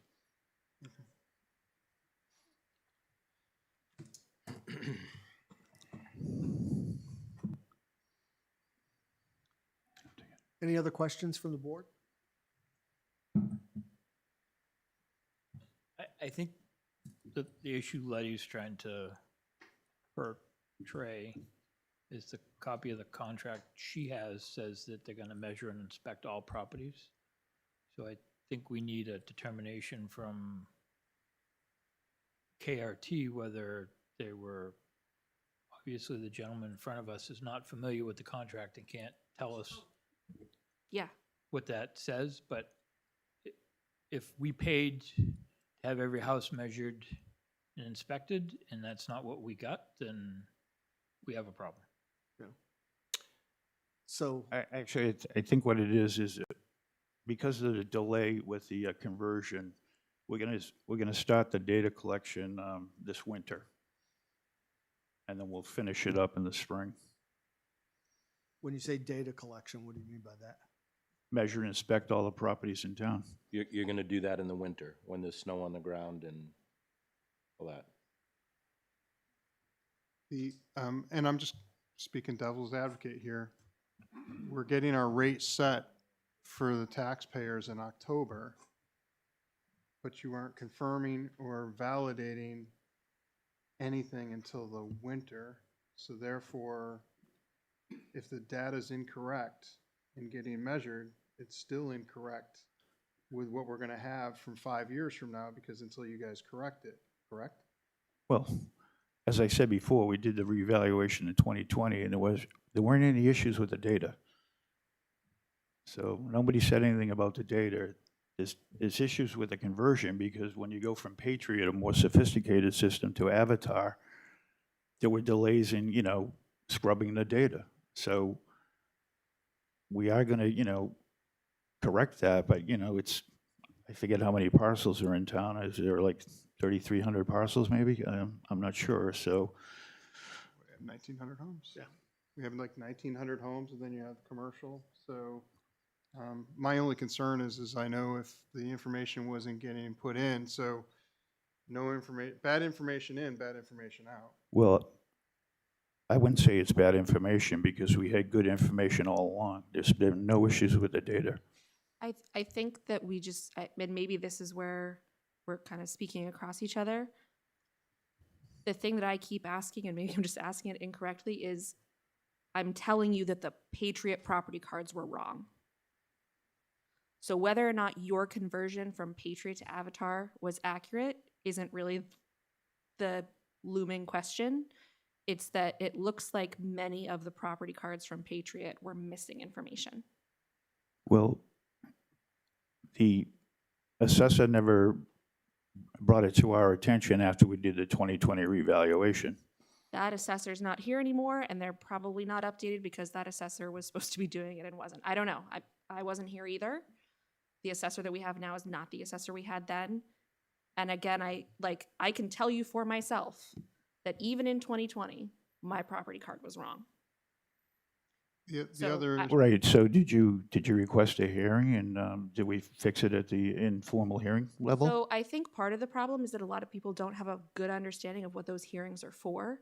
I would imagine, based on what I heard from people, is that they thought those hearings were to object to the amount that they were being appraised, not to correct misinformation or incorrect things on their property card. I think when we send out the informal hearing notice, we have instructions on there. The taxpayer can present any information, including reviewing their property record card. So when we have a hearing with a taxpayer, we go over the property record card. So we go through all the data with the taxpayer. Yes, You'd be in possession of the hearings from 2020, and the 2025 hearings, will turn those over to you as well. absolutely. How many people typically call to tell you that you're not charging, that their house is not valued at enough? We had 143 hearings. That was not my question. My question is, how many people call you to say, you know what, you valued my house at $500,000. I think it should be $7. We don't really get those calls. Those are the people that I think we're concerned about missing right now. Are the people. Well, if you have a list of those properties, we'll certainly take a look at them. But it hasn't been brought to our attention throughout this process. Yeah, but I think, so going I back. mean, I always like to say a fair assessment is based on accurate data. So if there's issues with property record cards, we'll certainly analyze those cards. No, but I think there's an issue here too with regard to the timing and, the actual, and the scope of service in the contract in terms of doing as you say, getting the data and getting the data at a time after the tax, rate is going to be set. So that's the concern. So we need someone to, address that scope of service in the contract, I would think, Okay. And I'm just gonna bank off of that. If you'd done some physical inspections and I showed up and the house is 1,000 square feet or 2,000 square feet larger, or hey, there's an extra 2-bay garage, that would have been something that would have been captured, and you guys would have been able to go, this doesn't add up to this.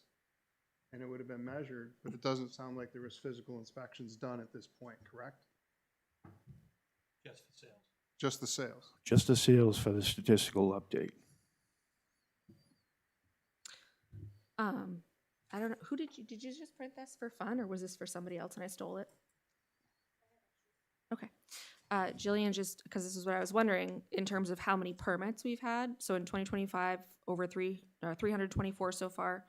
2024 was 338, 2023 was 367, 2022 was 430. So even if it's only half of those every year that didn't get input into the property card, that's a lot of value that we aren't seeing as a town. And I guess the question would be, how do we capture those moving forward? Because it sounds like we have not been able to so far. Well, if you want to send us the building permits for those years, we'll go take a look at the property record cards and see if they're accurate or not. Is that within the scope of your contract, or would that be above and beyond? I know you can't really probably answer that, but I think, you know, we want to make sure that the town has a nice product, so. Yeah, so I think we need someone ultimately to address the scope of the contract and what was, you know, what we were promised. So, you know, we need someone to come back on that. I mean, just looking at these numbers right now, you already have 2010 permits that were issued over the last 5 years for additions and changes and modifications to property, so hopefully those are captured somewhere. 2,299 total. For all the way to 10 to 19? Mm-hmm. Yeah. I just went to 2020 because they Yeah. did the val in 2020, so. I think my problem with this is that we have clearly inaccuracies, and we shouldn't, especially with what we're going through right now. I mean, and I don't know, we need to get to the bottom of it, absolutely. I'm not sure it's necessarily going to be productive figuring out exactly how we got here, but I think we need to just fix it. Mm-hmm. And that's why I asked Jillian if she thought that Adrian was keeping up with it now. So regardless of what happened up until now, we know that we have accurate information flowing in on a regular basis. Have to. Do you know how long it's going to take Adrian to get it up to date? I do not know, but I can find out. I can talk to her Monday and bring that back to you on Tuesday. Just curious how far her backlog is, so if there's 2,000. So I can answer that a little bit. The permit part is not part of what we are currently contracting her to do. Go backwards. She's making sure everything going forwards is correct, but I don't believe that's part of. Oh, these are not Those are just not entered. entered from what we, at least to 2022, we're pretty sure. Or it was very, very hit or miss. Okay, so I guess that's something that we're gonna have to look at. Have Adrian come and speak to us. Yeah. Well, I think the first start is Paul and Bob to review the contract and the scope of services, and somebody that, from KRT that has reviewed the contract, have a conversation to make sure that before, you know, we sign a contract extension, that we're actually getting what we paid for to begin with. And if the contract extension is just in order for them to complete the work without any extra funds, then so be it, because we need to get the work completed. Yeah, so you will coordinate with whomever deals with the contract so we can. I will. He was unavailable tonight. Okay. All right. Then I'd just like to ask the board, if you have those list of permits, I'll take them right now.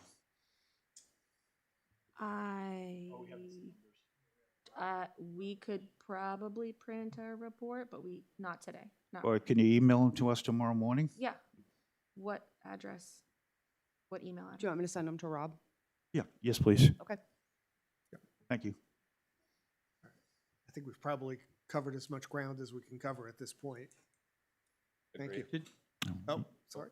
I just didn't know if it was posted that if there was audience concern about their quality of service with KRT, if we were addressing that today, or if that was a different time.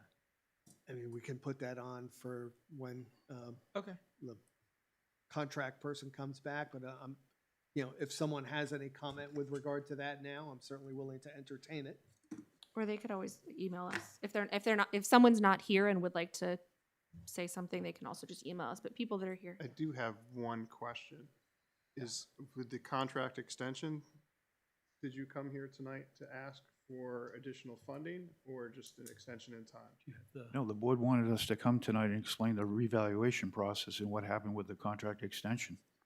Okay. Yeah, well, there's an addendum here that I think we're being asked to sign. So I think before we signed off on that, we wanted. Yeah, you can speak to Rob. Yep, okay. Yeah. Understood. Yes, Ms. Faria. I'll be loud. Liz Faria, South Road. I wanted to know if we paid the same, whatever it is, 100 or 125,000 for the statistical stuff that we did when they actually came out. I want to know if we paid the same amount this year as we did in 2020 when they came out and actually looked at all the properties. Is it the same? Is it the same thing for the statistical, which I'm still not quite sure what that means, but, It would be a lot less because it's a different scope. oh, it was a lot less. So we paid a lot less No. this year. I don't know. I'm not sure. I don't, Okay, can we find that out too, please? Yeah. sure. Jim, Yeah, please. Jim Hazard, Mohawk Lane. Yep. I mean, Mr. Chairman, I have the Speak up, contract. Jim.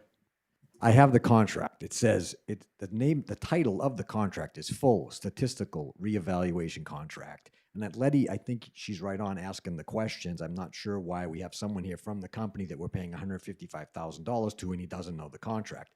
But clearly it does state, like he said, in 3.1, we paid this company to do a statistical reevaluation, which, as he stated, they visit the properties that are sold between April 1st and March 31st of 2025.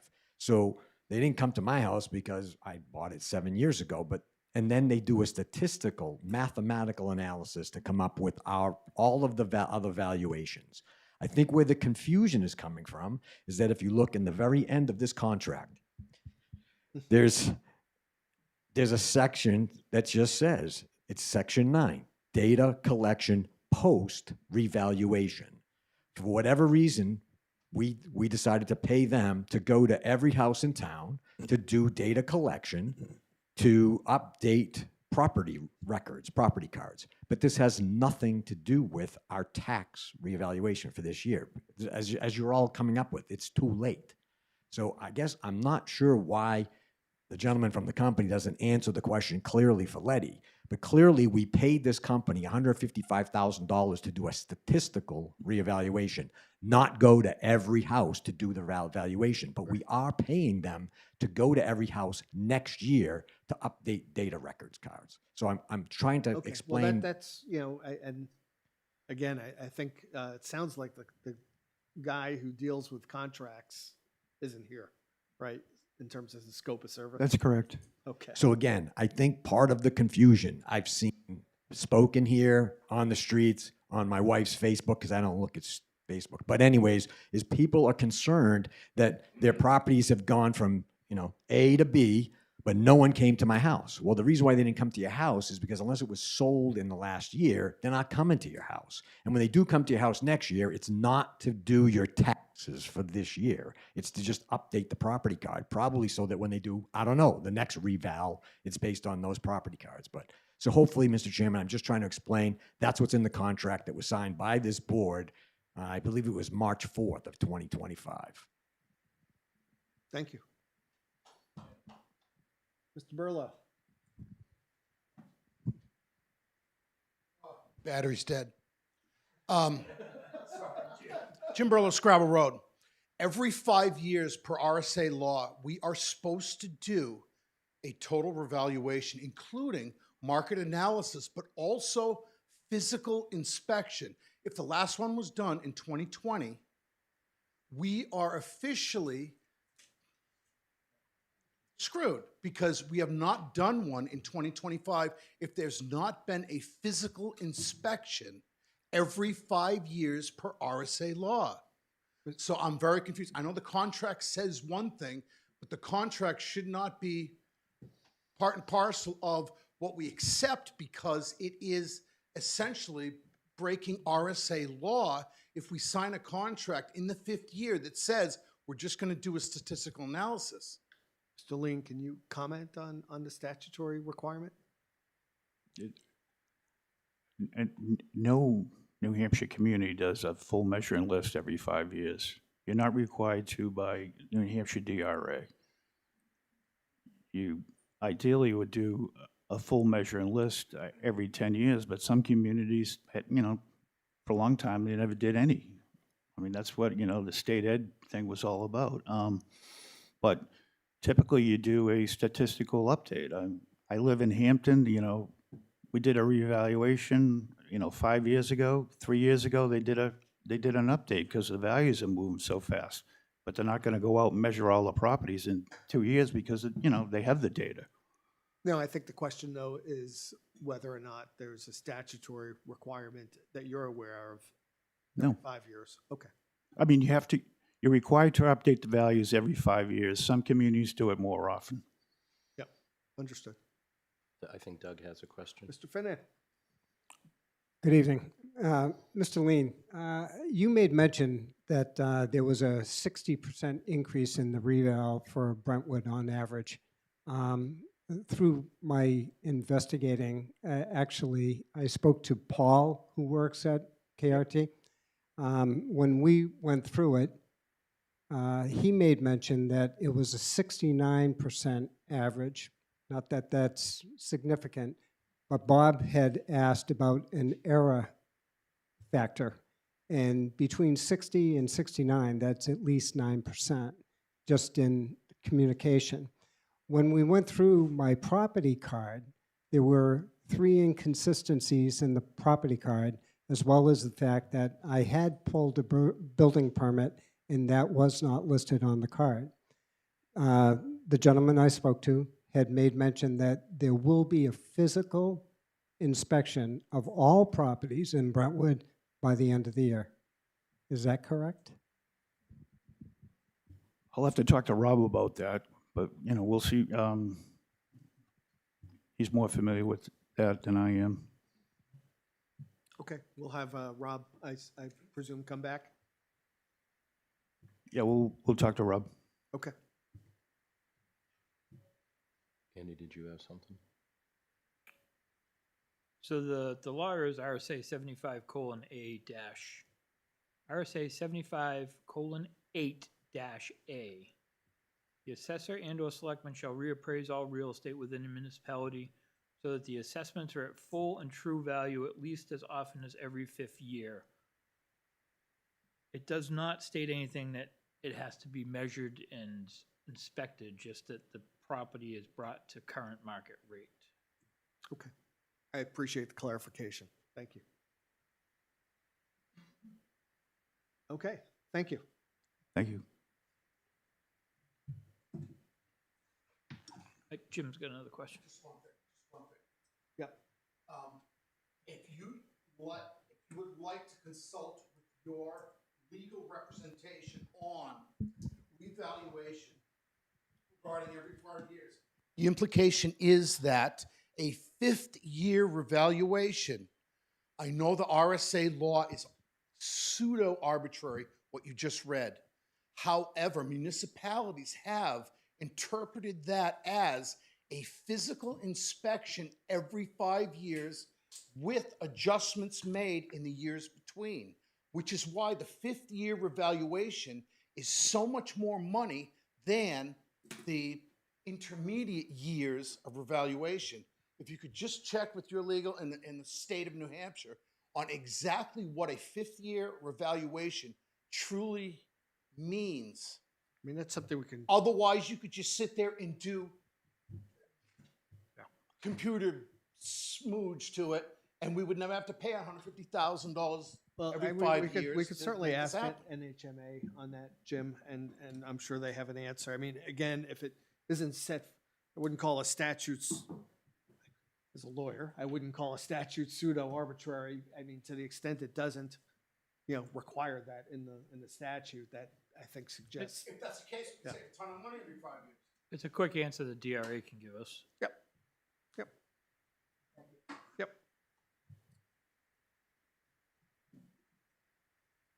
Okay. Moving on. Robin Bruce Show? Yeah, Rob Wolfchuck and Bruce Stevens, and I think this will be a bit of good and exciting news. I'm happy to bring some good news.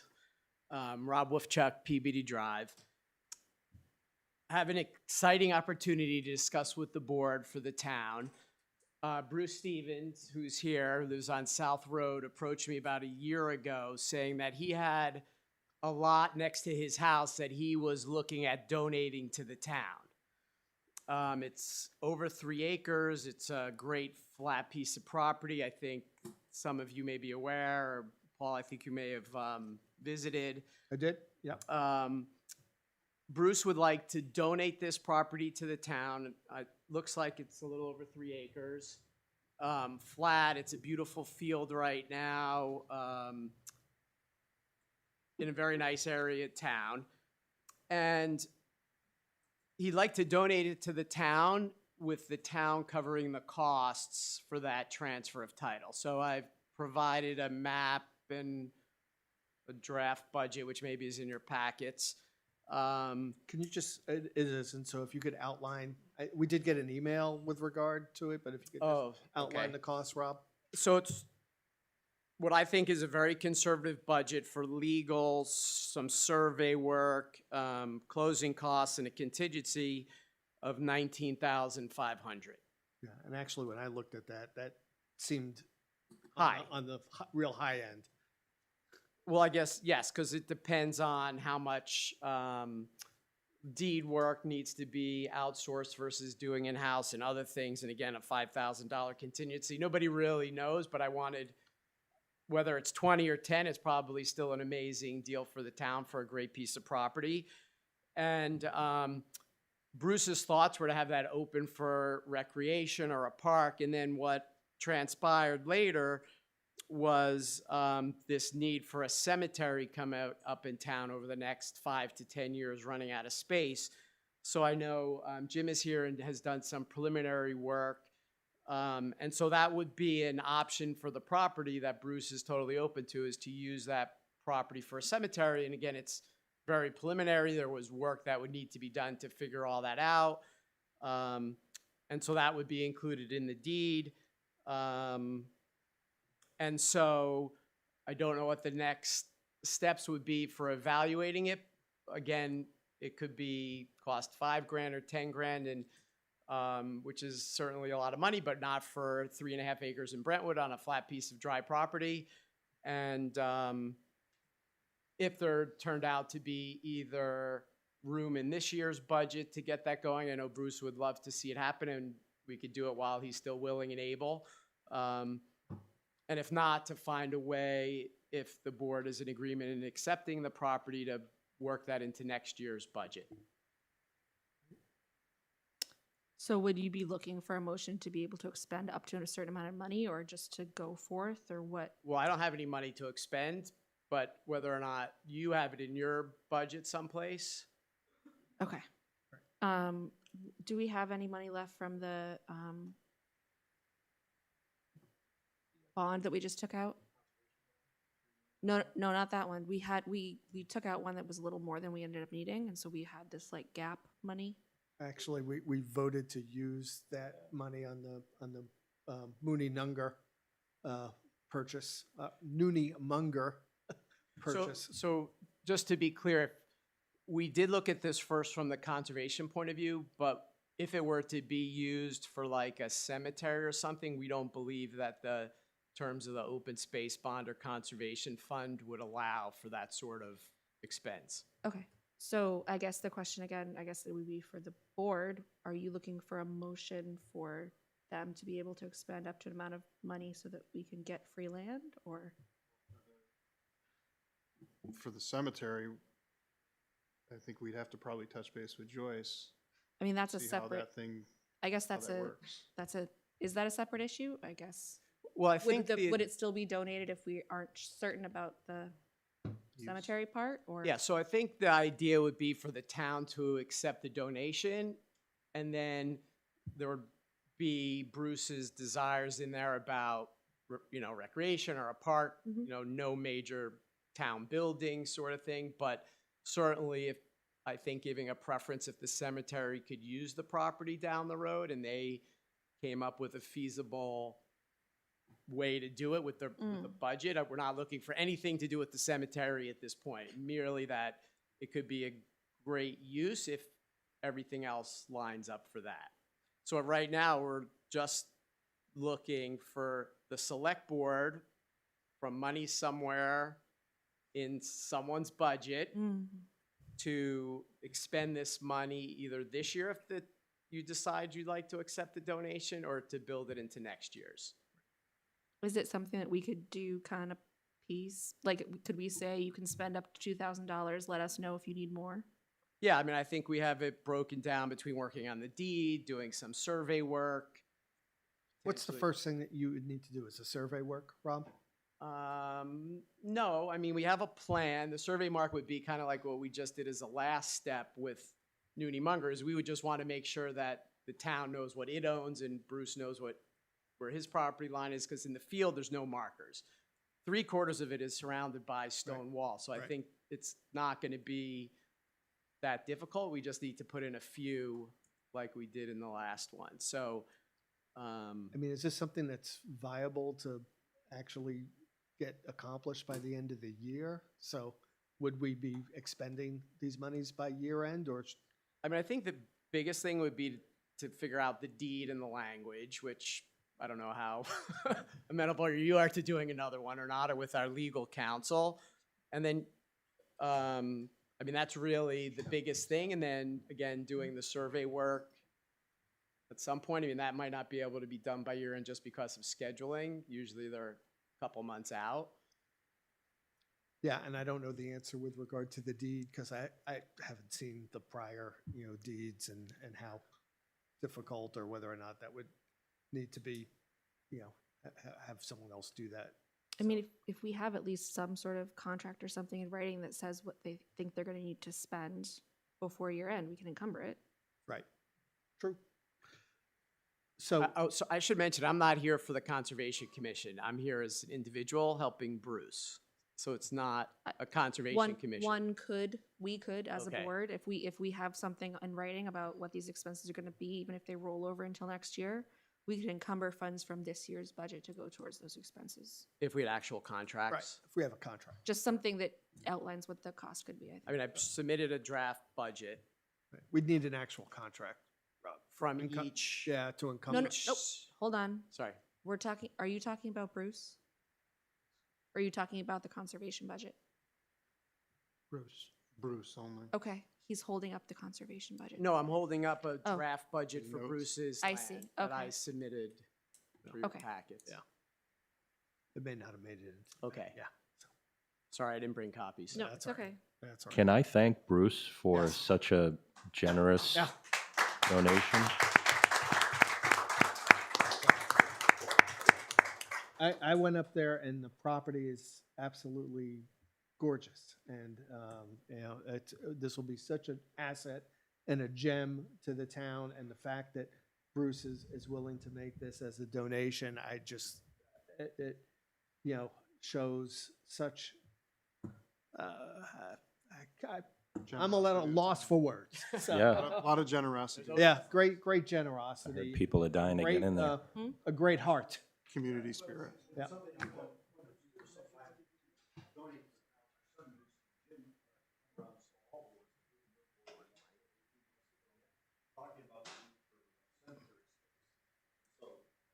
Yeah, come up, Bruce. Or, yeah.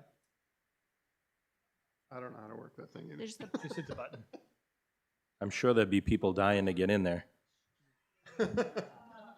Yeah, so I'll let Jim just briefly summarize that again. Again, it's been probably 12 or more than a year and a half since we've talked about that. But this is a piece of land that originally went with our old farm.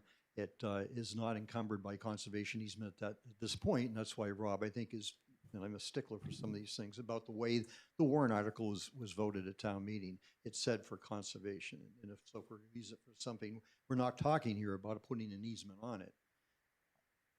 And it's all upland soil, it's flat, it's the top of the hill there. It just seems to be a nice sunny spot for a cemetery, if that's how it comes to pass. So I'd just soon leave it open for either one. Jim, I don't know if you want to speak to it. I think we Yeah, Jim Hazard, Chair of the Brentwood Cemetery Trustees. Again, Jim, thank you. Super generous. And thank you, Rob, for all the help. Jim, and the cemetery trustees voted quite some time ago when this was presented to us, as well as other properties that the town had showed us for a possible future cemetery, since we have about 8 to 9 years left. This by far was the best location. And we voted to recommend to the select board to accept this gift from Bruce and to, again, proceed once we have that donation to make it the future cemetery. I will say from a budgetary standpoint, it is not in the cemetery budget because well, normally the land where these cemeteries are done, from what we've seen, is that the town provides the land, and then for sure, when we do go and start making it into a cemetery, in the future cemetery budgets, you will see those costs being estimated for budgeting perspective, because I would think it would flow out of the cemetery budget in terms of making that property an actual cemetery for the town. But the actual acquisition and accepting of the gift, again, I don't think that, I think we might have talked about this as well, Paul, a long time ago, that it would go through, the town would pay to get the gift, and then the cemetery trustees would take it once it is owned by the town. So again, I can't thank Mr. Stevens enough for this generous donation, and I highly recommend that we do whatever we have to do to make this happen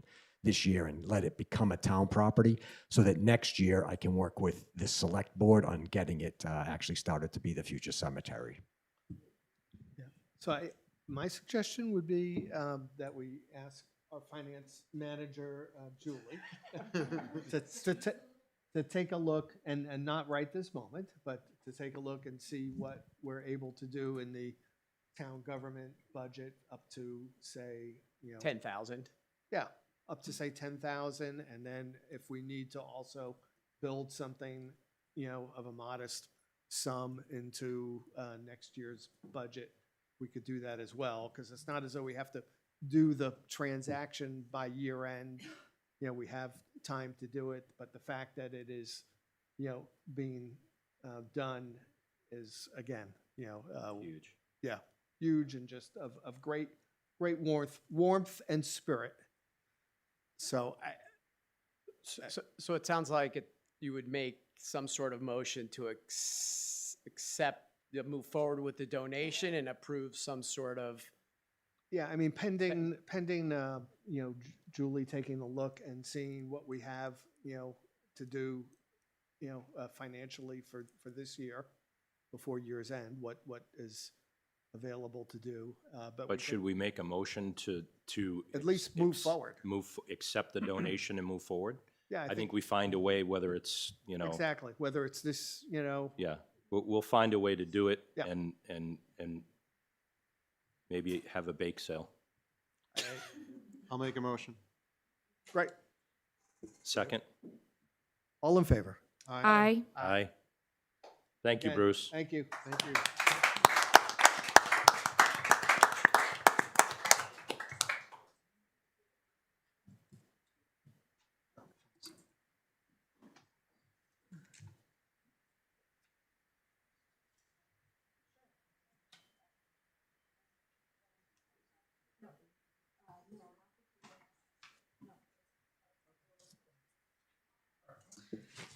So next on the agenda, we're going to have Letty address an update through GIS.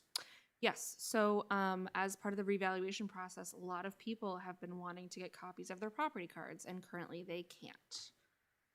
And so I guess Avatar has an option for an online kiosk where people can get access to that information. And so I was wondering if the board had interest in figuring out how much that was going to cost. And then in addition, kind of as part of that, currently the property card information that's on the GIS system is out of date. by quite some time. And so we would need to decide, do we want to update it all at once? Do we want to update it all at once and then keep up with it by making changes year to year? Because that would be the system that would tell you who owns the property and stuff like that.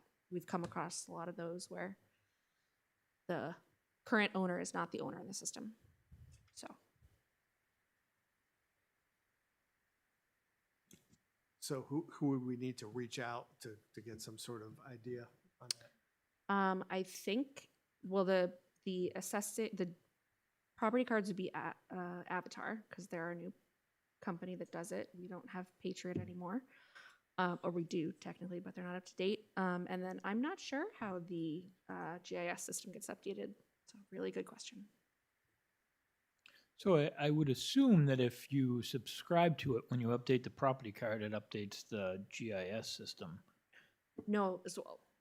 I'm going to tell you that has always been a manual process. The GIS system is separate from where the property cards live. So like right now it's Patriot that we have, where you can go in and look up the address. That's separate from the GIS like mapping system. Mapping of Like the town. That's the one where you go in and you can type in the address and it pulls up the property card? Tax map. And you can get the property card from that. Did you have some input?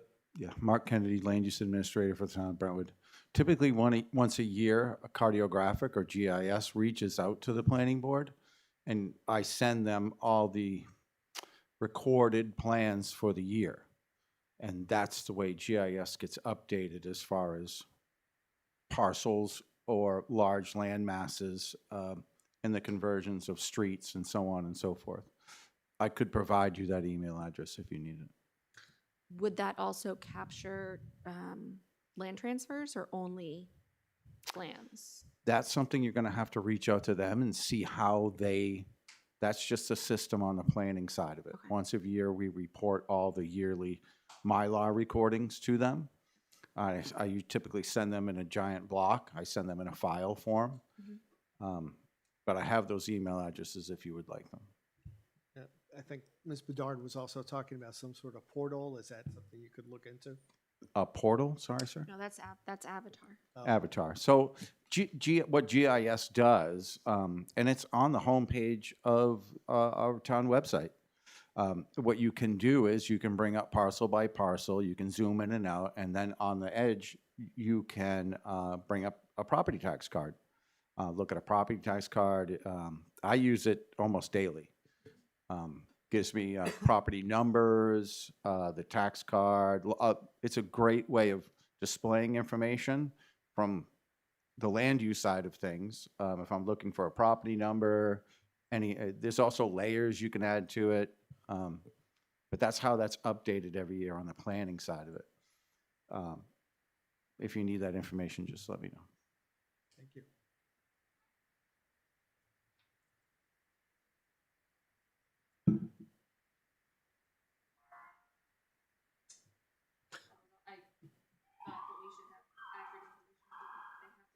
Cruiser check.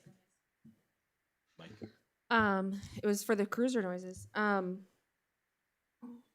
Yeah, I thought the board should know that this information is inaccurate, and I think as we're going through this revaluation process and people wondering if their property cards are correct, making it so that they have access to their property cards without having to ask Jillian to print it out would be huge. Yes. Agreed.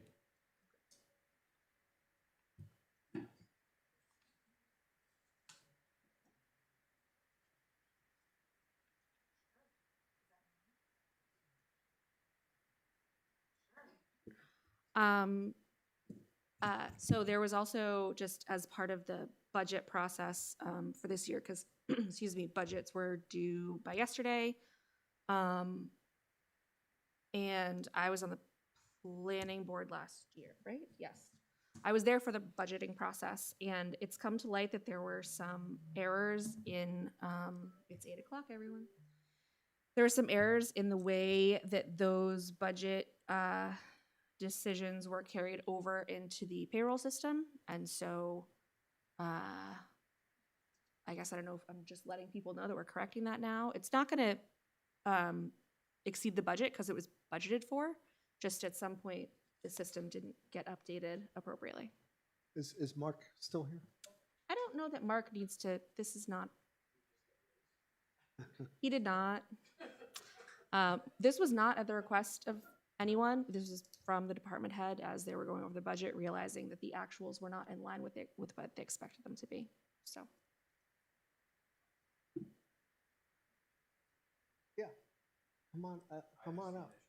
Yeah, well, we were starting to talk about the planning board budget and the I was just saying that the chair discovered an error in the way that things had been done in reality versus how they were expected to be done and calculated for the budget process. And I was suggesting that Did you read the email from the chair? to me, no, I can. I would prefer that you did. Okay. It is really not, to be fully transparent with this board and to the people in this room. This is not an issue that I brought to light. I know, I said This that. is, please let me continue. This isn't an issue that I brought to light. This isn't something that I complained about. This isn't something that I thought this would all get cleared up within the budget season. This has really come to light in looking through our budget. This was something that the chair wanted to be brought up with this board. Please continue with the reading of the email.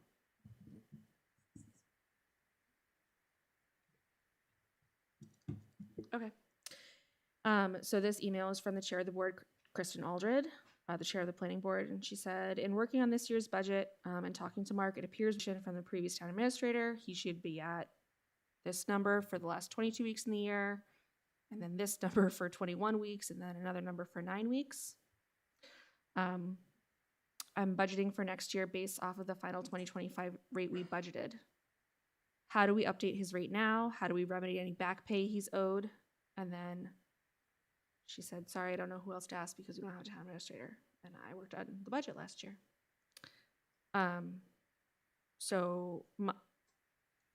Jillian, I think this is right. You can just update the rate in the system whenever. That's correct. And then in terms of correcting back pay, we can calculate the difference from the actual versus what it should have been and issue a check. I'm sure that Julie and Ambrose and I can all handle that. Okay. Great. See? Great. Yeah. Well on our way. I have a bit of a Mark? public statement to that. Please. I'm not interested in any back pay, quite honestly. I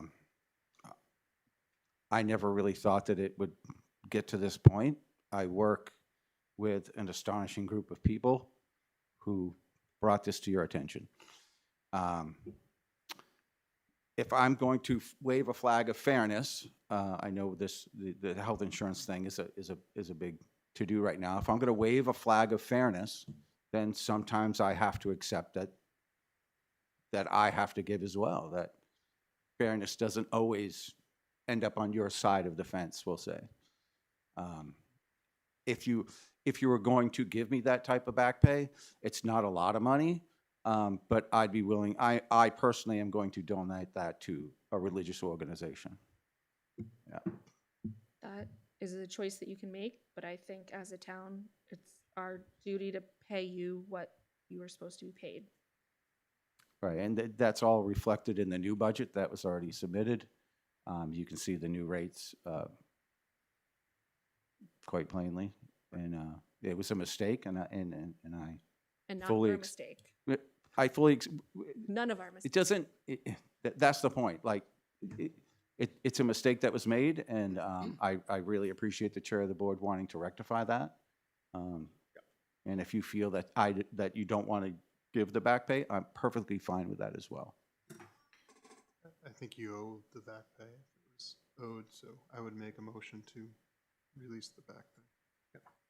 And did you want to, does anyone care to hear what we're talking about in terms of the amount? Total dollar amount?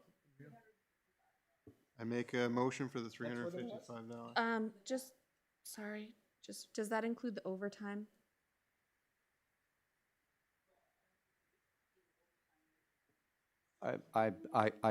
I would like you to stand by the motion that was just made. Okay.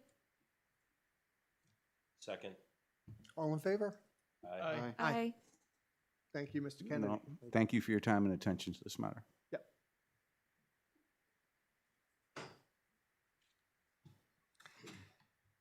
Okay, we have old business, which, Before we go to old business, there's Yes. a fee schedule in our packet. That's, yeah, that, just ignore that. I assume that was part of the job description section. put it in we the were bottom. getting to. Yep. so moving on, we have old business, which involves reviewing job descriptions. And I think in particular, we're looking at town administrator in terms of what, and I think this was brought forward in terms of what the scope of the new town administrator will be doing, and based on that scope, what we would be looking at in terms of some sort of range for compensation. So I'll open the floor. There are two, Can I just yes, maybe ask that we give Bob a week to look at this? And Yeah. digest it and come up with Otherwise, I some, was just gonna abstain, say, some constructive criticism or, feedback. yes, feedback. feedback. I would be happy to get feedback. All right. Yeah, I say we table it for a week, give them some time to, All of them or just the TA one? We should let him review all of them. I think it's only fair. Oh, I didn't know if you feel like there's welfare and building inspector, and I didn't know if some of them you might feel more familiar with, but you're right. We can wait. It's cool. All right, have a motion to table, seconded. All in favor? Aye. Aye. Aye. All right. Committee updates. Jim? Well, so this past week, we were delivered a new tanker truck at the fire department, tanker truck number 3. And very nice unit, and we're excited about that. We also had, this past Saturday, the hazardous waste collection at the highway department. We had 313 cars, which was a very good turnout. And I will say it was handled extremely well. It flowed very nicely. We were actually able to open even a little bit earlier. And it went very well. For the highway department, the paving has started on South Road on the Fremont side. And we're working to make sure that that goes smoothly as well. There is a 10-year plan hearing this Thursday, September 18th at 6 p.m. at the Rec Department for Highway, hosted by Janet Stevens. I'd urge everyone to go to that. And that's all I have.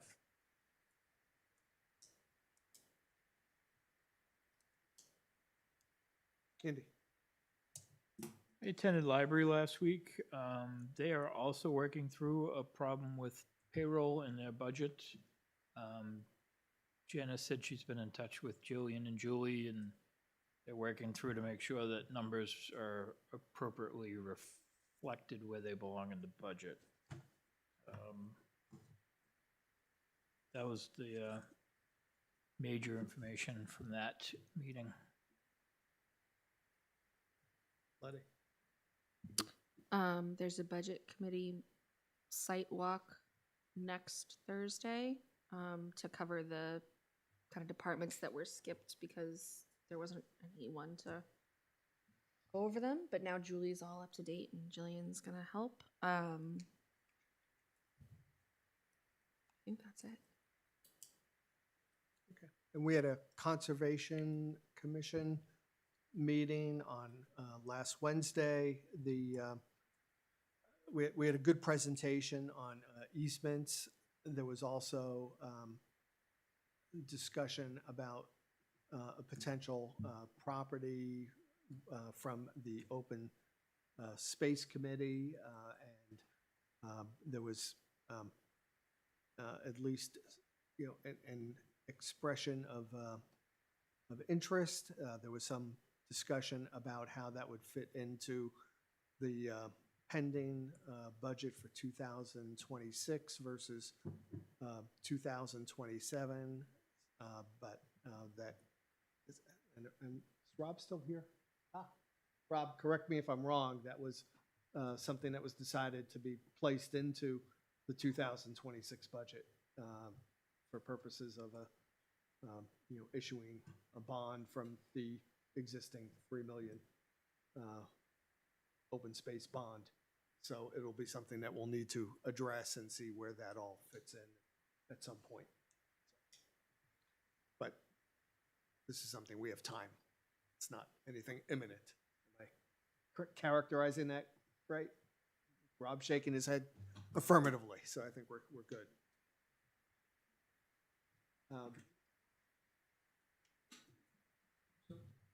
Was there something?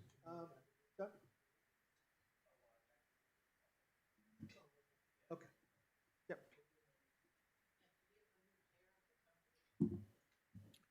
Not yet.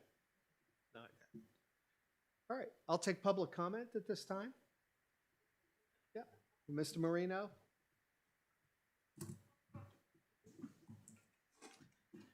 Thank you, Mr. Chairman. Doug Marino, 26 Mill Pond Road. So I appreciate Jim already brought up what I was just going to bring up. So on Thursday, so we have a planning board meeting at 7, but before that, at 6 o'clock at the rec center is the Gassett hearing, which, as Jim alluded to, is going to be our opportunity to speak with, to express our opinions to DOT about the 10-year plan. Unfortunately, DOT has cut pretty much all of the RPC priorities from the 10-year plan, including our project, which concerns the intersection of South Road and 125. So Thursday at 6 o'clock at the rec center, it's really important to have residents there to have our make our voices heard. Both of our state reps have been invited, and hopefully we'll be able to make it. I know they're very busy. And then Councilor Stevens will be there as well, as Jim alluded to. And then we have a planning board meeting at 7. And that's it. So will we be able to make both? We're certainly good. Yeah, we're going to be. It's going to be an interesting night for those of us on the planning board, kind of going. But we're figuring it out. We're going to figure it out. All right. Could you guys have the meeting over there afterwards? That way you're not jockeying between two places? That would be a better question for Steph Kizza, the vice chair, who will be running the meeting. Yeah, it's not up to me, and yeah. I'm not sure we can screen it. Yeah, we can't. Not that far. So. Thank you, Doug. All right, thank you. Yep. I think I saw Debbie LaRoche. Come on up, Debbie.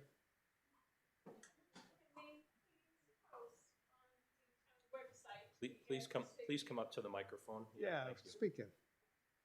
Speak up. Debbie LaRoche, 56 Crawley Falls Road. I was wondering if you can please post to the town website the link to the address to print your property card. There isn't one currently. Oh, I'm sorry, misunderstood. I thought you said that it was a I would, table online. I would love to have that be available to you, is what I'm saying. There is one now, but it's out of date. So I would prefer not to send people there. So how does one get a copy of their property card? You email assessor@brentwoodnh.gov. Nope, not Jillian, assessor, or town administrator, and they'll send you a PDF of your current property card. Thank you. Yeah. And hopefully we're working on that, getting the link. Okay. Please. Just an update that I contacted Plodzik and Sanderson, and they're returning October 20th to resume the 2024 audit. Excellent. Appreciate that. Thank you. Stevens, our Yep. finance director. Yep. Um, Can I just add, Wayne is starting to pay, or they are starting to pave South Road, but I just thought everyone should keep in mind, they will be doing Pine Road next. They were hoping to do that next week. There may be some weather coming in, so it's still up in the air, but I know with school going, that's a pretty busy road, so. Okay, we do have non-public tonight for personnel under RSA 91-A:3, Roman numeral 2, small a. So I would take a motion to Motion. go into non-public. Motion to go in non-public. Take a second. Second. Second. Thank you. Roll Aye. call on that. Aye. Aye. Aye. Aye. Aye, and why don't we take 5 minutes?